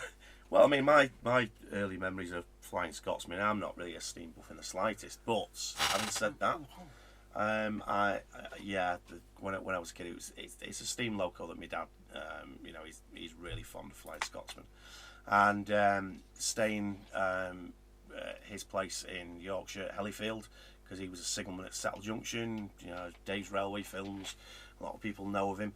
And Steve Flint knows him. Yeah, Steve Flint knows him, yeah. And, basically to go and stay there in Hellifield, he had a shop and a cafe there when he was a signalman. and I used to go and spend my school holidays up there. And you know, during the summer months, it was always Flying Scotsman all the time, and you know, just about every rail tour going for this Settling Carlisle. Now, at one point, I went with a friend of mine to what did they used to call it now at Carnforth? Steamtown, that's it. Oh, everybody used to go there. I remember. Yeah, and been there a few times. It used to be a very popular attraction. It did indeed, yeah. So what happened? Why did they went bust? Simple as that. But basically, I went there with a friend, and we had Flying Scotsman, you know, pushing these two carriages up and down the entire length of Carnforth for the day, and that was fantastic. And then years later, I ended up working at Carnforth as well for West Coast as well, which was nice. So yeah, I like transport. There is a Class 2 shunter at the Cambrian Heritage Railways in Oswald Street. Yeah, I've seen it actually. Because I've been, thanks to Lovejoy, aka Derry, been there actually. Got a few tours in the shed and that. And be interesting to see. I'd love to see them restore it in rail blue with Tops number. But that's just my thing. I like Tops blue. Good evening for Maurice Godfroy from Namibia. Where's going? Namibia. No, sorry. Namibia. Beg your pardon. All right. Oh, we get the map out. Yes. Take another country off. Boom. Nice to see. It's always good to see all the people from around the globe. It really is. All are welcome here on the Jenny Monday Club. And don't forget as well, if you miss any of this, you can always go back and watch the video in its entirety. Once we finish the live stream, it gets processed. It goes up as a regular video, so you can catch up on all the previous live streams. Anything that you've missed, anything that you want to rewatch, that would be grand. All there, all are welcome. I know that there's a lot of people in watching at the moment, and not everybody comments. You don't have to comment. Don't worry about it. I always used to do that. It's nice to sometimes have these sort of streams on in the background. Don't feel that you have to comment. Just ride the wave. Be part of the Jenny Monday Club. Let's have a look. BR Black Terrier Productions on the Plym Valley Railway 705 Andrew Barclay. Interesting, actually, talking about the Andrew Barclay steam shunter. One of those actually made it into BR ownership, I believe. Carried a BR early cycling line crest, and it went by a very, very roundabout route in a way. Well, it never moved; it stayed at the same place. But what happened was, it went to the Swansea Harbour Board, worked on Swansea Docks. The Great Western Railway absorbed the Swansea Docks Company, so it became Great Western Railway stock, and then they, of course, became part of British Rail, so it became British Rail stock. So they're, prototype for everything. You can have your GWR liveried Andrew Barclay shunter. Fair dues. Good evening there to the Irish Train King, and let's have a look now. Who else have we missed? Anybody we've missed? That's an interesting comment. I'm just looking. Mark Wilson, is it true that the government will stop the heritage lines using coal? I have not heard anything about that. No, this is not true. However, it's not true in the slightest. Never going to happen. But they are trying to bring in certain ways and means of cutting down emissions and things like that, and even on heritage lines as well. But there's also a possibility, a bit of talk that's been going on lately. Few feasibility studies been done on now starting to also move over to preserving more electric traction as well, which should really be done at the end of the day. You know, we've had electric traction for a long time. There's no preserved electric lines, really. It's not really allowed.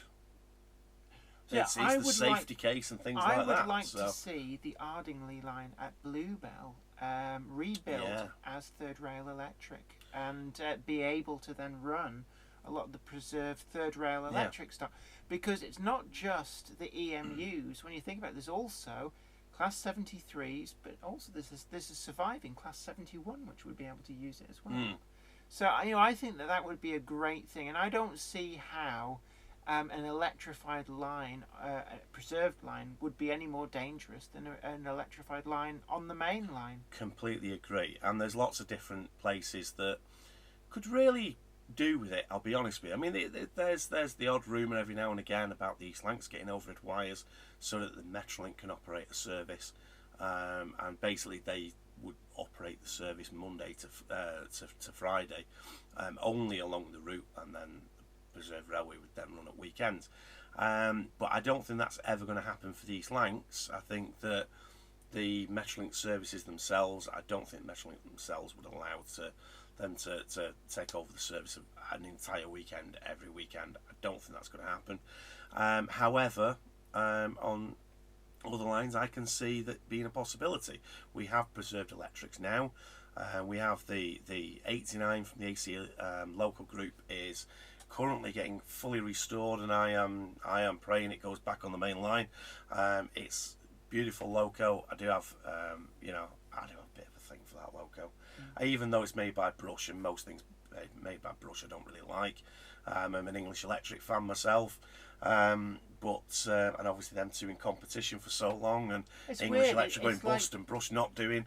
There's that It's kind like of the competition rivalry going of on, but- football teams. It I never is, it understood is. it. Never understood Yeah, it. but it's different for other things as well. I mean, for instance, like in different countries at the moment, and American fans with, railway fans when it comes to General Electric and General Motors, they have the same kind of, Alco.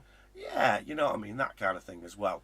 However, Brush or not, the 89 is a fabulous piece of kit.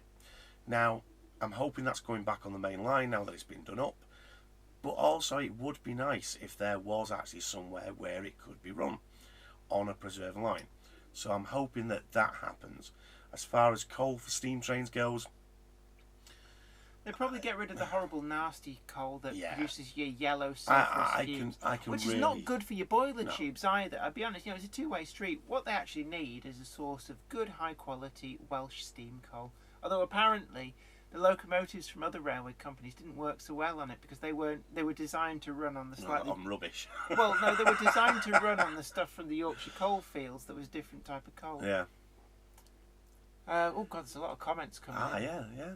Have you seen what the Is smell the of coal? HSTV Oh, sorry. And have you seen the filth that diesels chuck out? Yeah, some of the diesels don't Oh, have. yeah. Great, isn't it? So, yeah. Is the HST being preserved? Yes, that's definitely happening. 125 Group will be getting their hands on a production power car to go with their prototype. So that'll be one preserve for sure. The NRM are meant to be taking one, so that's two. There's a lot of coaching stock which is getting preserved. So yeah. I'm interested in that comment from Flymo Chairman 1. I was reading Yeah. a Steam Trains magazine from 2013-14. I had an article on Tangier getting a pickup shoe fitted for train power, but it had 2 traction motors and a tender. That sounds like an April Fool's. That really does. That was that April edition of Rail magazine by any chance? Because I know Simon A.C. Martin, I believe, works. He's part of the group that keep that on the main line. Is that actually on the main line still, Tammy? Yeah. Oh, I'm sure it is. I'm sure that's one of his. Okay. Doven's GWR, Russian coal is the worst. Actually, no. What was the stuff that they used to get from East Germany? And it was almost like turf. It was like yellow coal, and they used to burn it in the power stations, and it just gave off sulfur dioxide. It was horrible. Yeah. What they call it, lignite or something. Yeah, look at the 37. Yeah, I think some of that diesel clag as well. Well, yeah. I mean, look. This is me. I'm a complete 37 fan. But you could run them on biofuel, and then they just Yeah. smell like chips. And this is the thing. I mean, when it comes down to, the impact on the environment, pretty much everything has an impact. When it comes down to steam, they're not really bothered about the power station fumes coming from burning the coal. That is not actually what they're bothered about. What they're bothered about is the damage to the environment with starting line-side fires and things like that. So they need to make sure that the best coal possible is used for that, and if the railway can't afford that, then they might have to not run steam. But there's so many different places that can afford that. It's not as if steam is ever going to disappear from any of the preserved lines. Running preserved diesels, class 37s, 47s, some of the worst ones are usually actually the smaller ones, like the 25s, 26s. They do tend to be the worst. Because You of wait the till the amount of 28 crap goes that back into service. Oh yeah, Because that's a 2-stroke diesel. yeah. Ooh. That thing's going to be horrendous for it. But when it comes down to preserve lines, it's fine this is, you know, our heritage that we're talking about, and it's on a small scale. When it comes to polluting the atmosphere, we're talking about major amounts of it in any one given time, of which basically the planet can't cope with. Small amounts it can. That's the reason why we have vast amounts of trees everywhere for a start.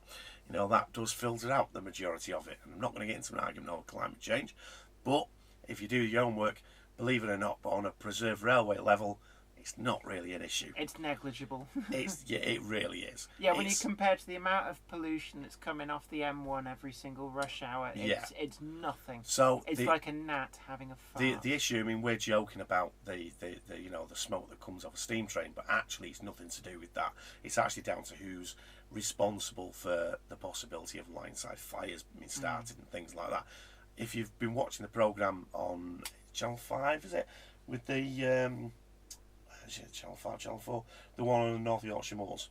It's a brilliant programme. Why are you looking at me? I don't watch much TV. I know it's a railway programme. I thought you might have watched that in particular. No? Oh, well. I haven't even seen most of GMRC. Anyway. You had to show me the other day. I did, yeah. Went, hey, this series is really good, you'll enjoy it. And he made me sit through the first 3 episodes. And it wasn't what I was expecting, to be honest. Really? Yeah, it was a bit different. What's that? BR Black Terrier Productions. I bought an old Bachmann pannier and the motor just lit up. It did not work. That sounds to me right. I've got a video for that. If you look on my how-to guides, it's like how to revive suspected burnt out model railway locomotive motors or something like that. I think I had a catchier title.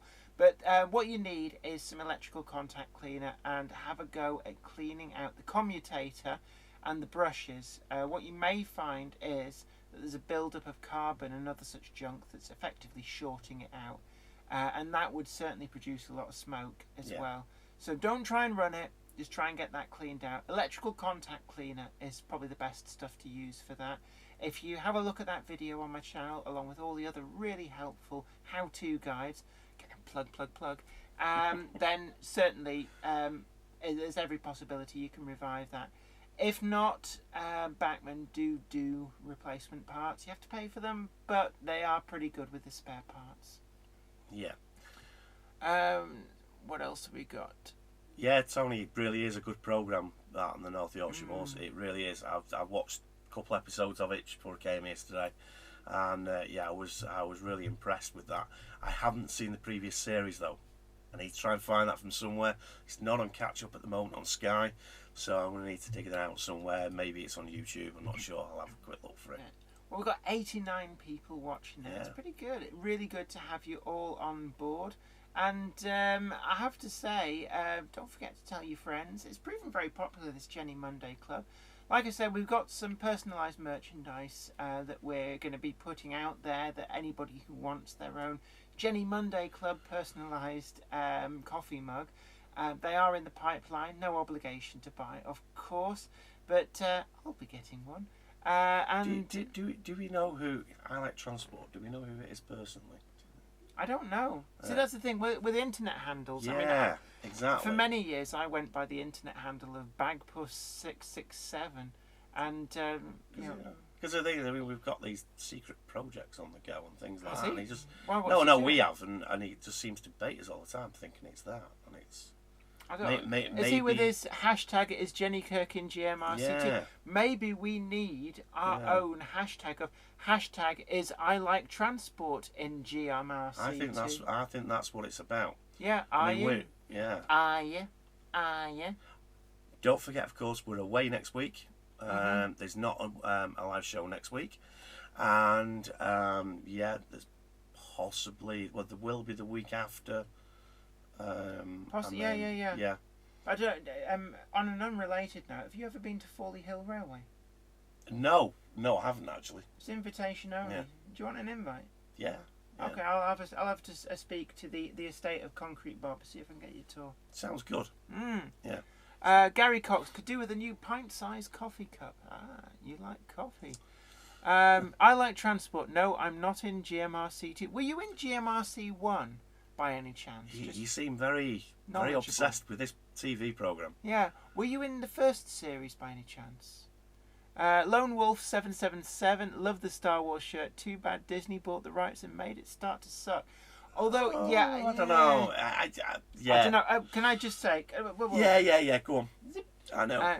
I'm afraid that George Lucas had already made it start to suck.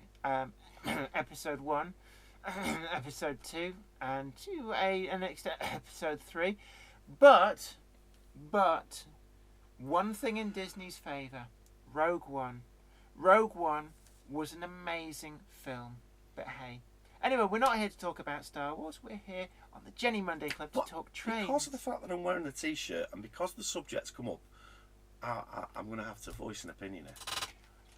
Brian has an opinion, shocker. No, did any of you think Brian had an opinion? Oh, we must hear this. I actually think, to be honest, that the latest Star Wars films, in my honest opinion, are much better than 1, 2 and 3. Oh, well, come on. 1, 2 and 3 are pretty poor. They are pretty poor, and to be honest with you, I'm kind of liking where it's going at the moment. There's a few things in it, though, which I'm not going to go into in detail, which disappoint me about the new main trilogy films. So, like Mickey Mouse, it's basically poor writing. And as an acclaimed science fiction author myself, what I see is lazy storytelling in places which I think it could have been so much better, and they didn't. But Rogue One, I don't see anything wrong with Rogue One. It is a perfect film. I would actually, possibly even controversially, say that Rogue One is the best ever Star Wars film. Let's just put that out there. Yeah, Gary Cox, Jar Jar Binks. Yeah, my lord, the defence rests. Flymo Chairman. I came in late, so excuse me. Could a school be included in the GMRC show? Having heard the damage at Market Deeping's layout. Could a school be included in a Great Model Railway show? Certainly, if they had a team that applied. I suppose it's possible, isn't it? I guess, yeah. They'd have to. As far as I'm aware, the present series that they're planning on doing, I believe they're doing another series. They've probably already picked all the teams. It would probably be quite late to get anybody in. Yeah. But the people to talk to, I guess, would be the people making it, whoever they are. Yeah. Which I'm assuming would be the same as the first one. I'm assuming, yeah. So find out who made it and approach them. It might be worthwhile just seeing. For me, what are your thoughts on the idea Transport for Wales putting 170s on Heart of Wales? Yeah, actually, you did mention this earlier, and I never got round to replying to it. Sorry about that. What 170s have they got hold of? Whose are they? And as far as Heart of Wales line, well, yeah, I mean, to be honest with you, it's a very long route. They could do with a bit of comfort. Mm-hmm. And the 158s, they're getting very tired. They do need complete refurbs. So, yeah, I mean, I wouldn't risk putting 175s on there. Heart of Wales line, you get stuck in the middle of nowhere. One of them catches fire there, you might be in a lot of trouble. So, yeah, 170s, nice, reliable units, yeah. Nature and Wildlife Videos, hello, how is everyone? We're pretty good, thank you. Good to have you along. Ex-ScotRail. Ex-ScotRail. See, this is all your territory, isn't it? I'll be honest with you. Yeah. Okay, so these are ex-ScotRail 170s then going on the Heart of Wales line. In which case, no, I wish they wouldn't, because I'll need them things for haulage. Scenery's nice. Scenery's nice, yeah, but oh my god, that's going to be a nightmare getting them for haulage. Is it raining here? Well, it's kind of been spotting on and off most of the day. Yeah, it was raining this morning, but it seems grand. Anybody? Yeah, I think we're doing Fly Mode right. Chairman 1, Celebrity GMRC. Anyone? I think we talked about this the previous week. Yeah, we did. We reckoned that we'd go with Rod Stewart, Jules Holland, Captain Slow. I think he'd be a nuisance. I think he'd just make a nuisance of himself. Oh, I think he'd be good. Let's put Captain Slow over there for the moment. Let him play with the caravan. Rimmer. No, is he? Oh yeah, yeah. So Chris Barry. Chris Yeah. Barry. Roger Daltrey from The Who. Of course, yeah. Yeah. Yeah. And I'd say just to add a female into the mix, Anne Diamond. Yeah. Yeah. Yeah. We've got 5. Come on. What is it? So I keep noticing the cameras, and someone just ran off in a real hurry, like as if they were scared out their wits, and then just managed to drop something, and then they just got chased by somebody on a motorcycle coming out of the side alley there. Some kind So, of yeah. drug thing. Yeah. Maybe It's we'll never see. boring, I tell you. Well, come on, we got a 6. I think Yeah. Captain Slow would wind them up no end. Oh, it'd be so entertaining. Yeah, no, but he'd just irritate all the other people. All There's right, got what to be about- somebody else. Who are the famous? Is big on railway modelling? Yeah, come on, give us some names, because we're only going off what we Yeah, know come on. ourselves. We've got 5 in our dream team. I'm gonna blackball Captain Slow. I think he'd just wind everybody up. He'd be like, well, I've just put a green rug down and built a model railway on top of it. What more do you want? Oh, Sergeant Gingerbeard. Good evening. Hailing this end. Where are you from? Oh, Gingerbread. Sorry, not Gingerbread. Peter Snow and Pete Waterman. No, definitely not Pete Waterman. No, I don't think. Chris Tarrant. Now, there's a good name. Chris Tarrant. Yeah, there's Peter a really Snow good name. or Chris, I'd say go Chris Tarrant and have Peter Snow as the backup. Yeah, I'd Okay. agree with that. Dream team done. Don't like the idea, Graph B. You're putting 230s on the Yeah. Blynow line. Devance GWI. Don't have Pete's tight wallet on it. Yeah. There you go. Well, we didn't want to say that, but Yeah, but everybody else is piling in and suggesting Pete Waterman. Just because he likes trains doesn't make him good on GMRC. But to answer that though, Graph B, Blynow line with them 230s, it's taken away most of the thing, but yeah. BR Black Terrier Productions. I think you did ask this earlier on and we missed it. What is your favourite heritage railway? Now, this is a toughie, actually. Oh, whoa, hang on a second. Sorry, Allied Transport, because it was about to disappear off the top of the screen, so apologies for interrupting. The Rex Greater Anglia 170s, that makes it even worse. I need all of them. So, sorry, you were saying? What is your favourite heritage railway? My favourite? It's got to be East Lancs, because I volunteered there for a few years. And It is a good one. it is a good one. And it does potentially have a lot of potential. Because there's other lines that joined into it, and there's little bits that they could rebuild. I still think the Heat Bridge branch would be a really great little line to rebuild and just make it a mecca for small shunting locos. Because the entire line is there all the way to the paper mill, and the track bed's entirely clear as far as I'm aware. The only thing missing is that bridge, and I'm sure they could sort that out. Yeah, exactly. Philip Page, you were on the ALR today. What was running? What did you sample today at the East Lancs? Let us know, and more importantly, did the weather hold out for you? See, my favourite heritage railway. There's a few actually. Great Central Railway, I do like. I also like the Bluebell Railway. Gloucestershire and Warwickshire Railway, I think, has got a lot of potential going for it as well. Only East Lancs. done the Gloucester and Warwickshire once, and I thoroughly enjoyed it. One of which does have a lot more sort of, what you call it, expanding possibilities to it, which I quite like, which I've not been on since it was last extended, was Llangollen, which I really Why liked. don't you pronounce Llangollen? Llangollen if you're Welsh. and No, it's Llangollen not if you're clan. English. It's not clan. What is it? Scottish. Clan. Come on, Devance GWI, you put him right. Yeah. Who's right? Him or Llangollen? Right. Oh, we're gonna. Oh, you knew South Africa was out then today, was it? Oh, fair enough. I was going to check another channel on YouTube here later to watch Captain Slow and the Gorilla Build Lego. So I was oh yes, with the bottle that says for legal reasons this is not vodka. Yeah, I've seen that being pimped around on YouTube. Let's have a look. 6,000 that's Union in South Africa, isn't it? Yeah. Oh, Gonads 1259. Hello to you. GWI expanded to Broadway. Extended to Broadway. Yeah. And their ultimate plan is to go all the way to Honeybourne, and I think And that also would be to great. extend south into Cheltenham. I've never actually travelled along the full length of the Bluebell Railway. So James Pett and Jenny is definitely right on the pronunciation of Llangollen. I apologise now if I offended anybody from Wales. Hey, no, the ability to not pronounce things in Welsh it's not, you know. Llanfaith, Pwllgwyngyll, Llandaesilio, go. I can never remember what the rest of the middle is, so people go, what? That's just like bits of it. And yet you can't. You know, that was actually a really good Welsh accent, and yet Jenny cannot do a take on your own wife's Durham accent. I can't do Durham.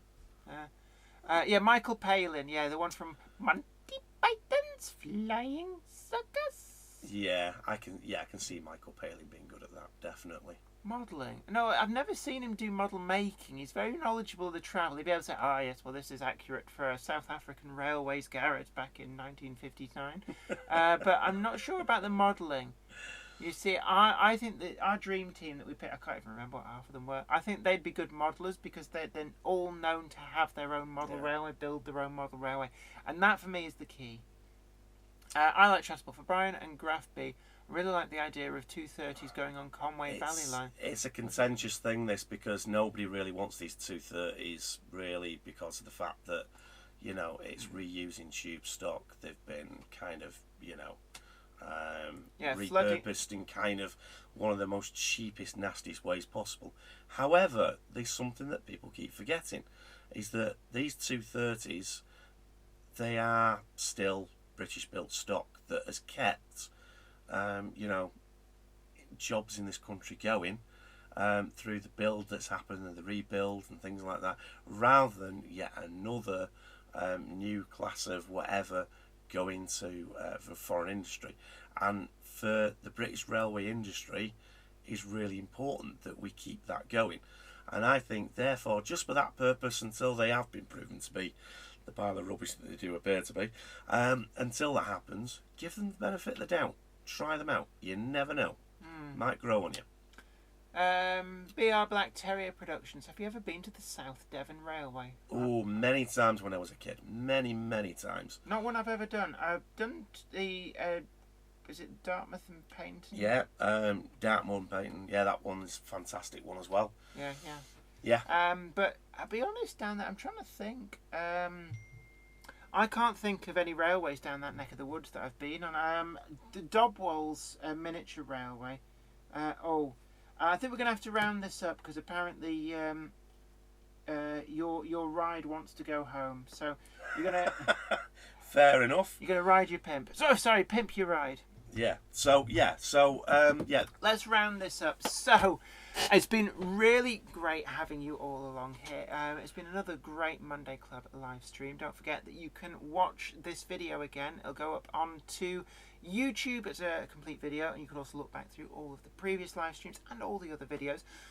And also don't forget, we've got Wednesday videos coming up. We've got, there's still in the pipeline a couple of box opening and reviews, but I've got 2 really good how-to videos, which I think you might find really useful. One of them is a how-to speed ballast like a pro, and I did a how-to ballasting video many years ago. It's actually one of my top videos, but I've redone it and I've gone for the speed because I wanted to show that you shouldn't be frightened by ballasting. It's so quick and easy to do. And the other one is how to lay cobbles and inset track like a pro. And both of those are going to be going up over the Wednesdays. I've also got 2 box opening reviews. I do need to get them done. And I've also got the Friday update on the loft layout. And I'm going to do that video layout tour that I did promise you as well. I can see you're raring to plug your channel. Yeah, I was going to say, don't forget, we're going to be busy for a few weeks on and off, thereabouts. A little bit here, a little bit there. Definitely going to be busy next Monday. At the same time, I'm going to be, when I get a chance, I'm going to be doing some box opening videos on some modern image stuff as well. So go to my channel as well, which is Brian37420. Easy one to find. And there'll be some new videos going up from there as well. Well, and bye to you. Nice comment. Logan Clary, this live chat was the best. James Pets, thank you for the kitten interlude. You're welcome. So it's been great having you along. You all take really good care of yourself. And as Brian said, don't forget, next Monday, I'll announce this now, let you know, there's no live stream next Monday. And this is because I'm away on a project. So we'll hopefully be back the week after.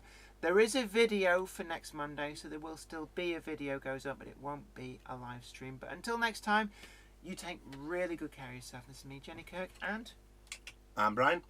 Catch you soon. Say bye for now.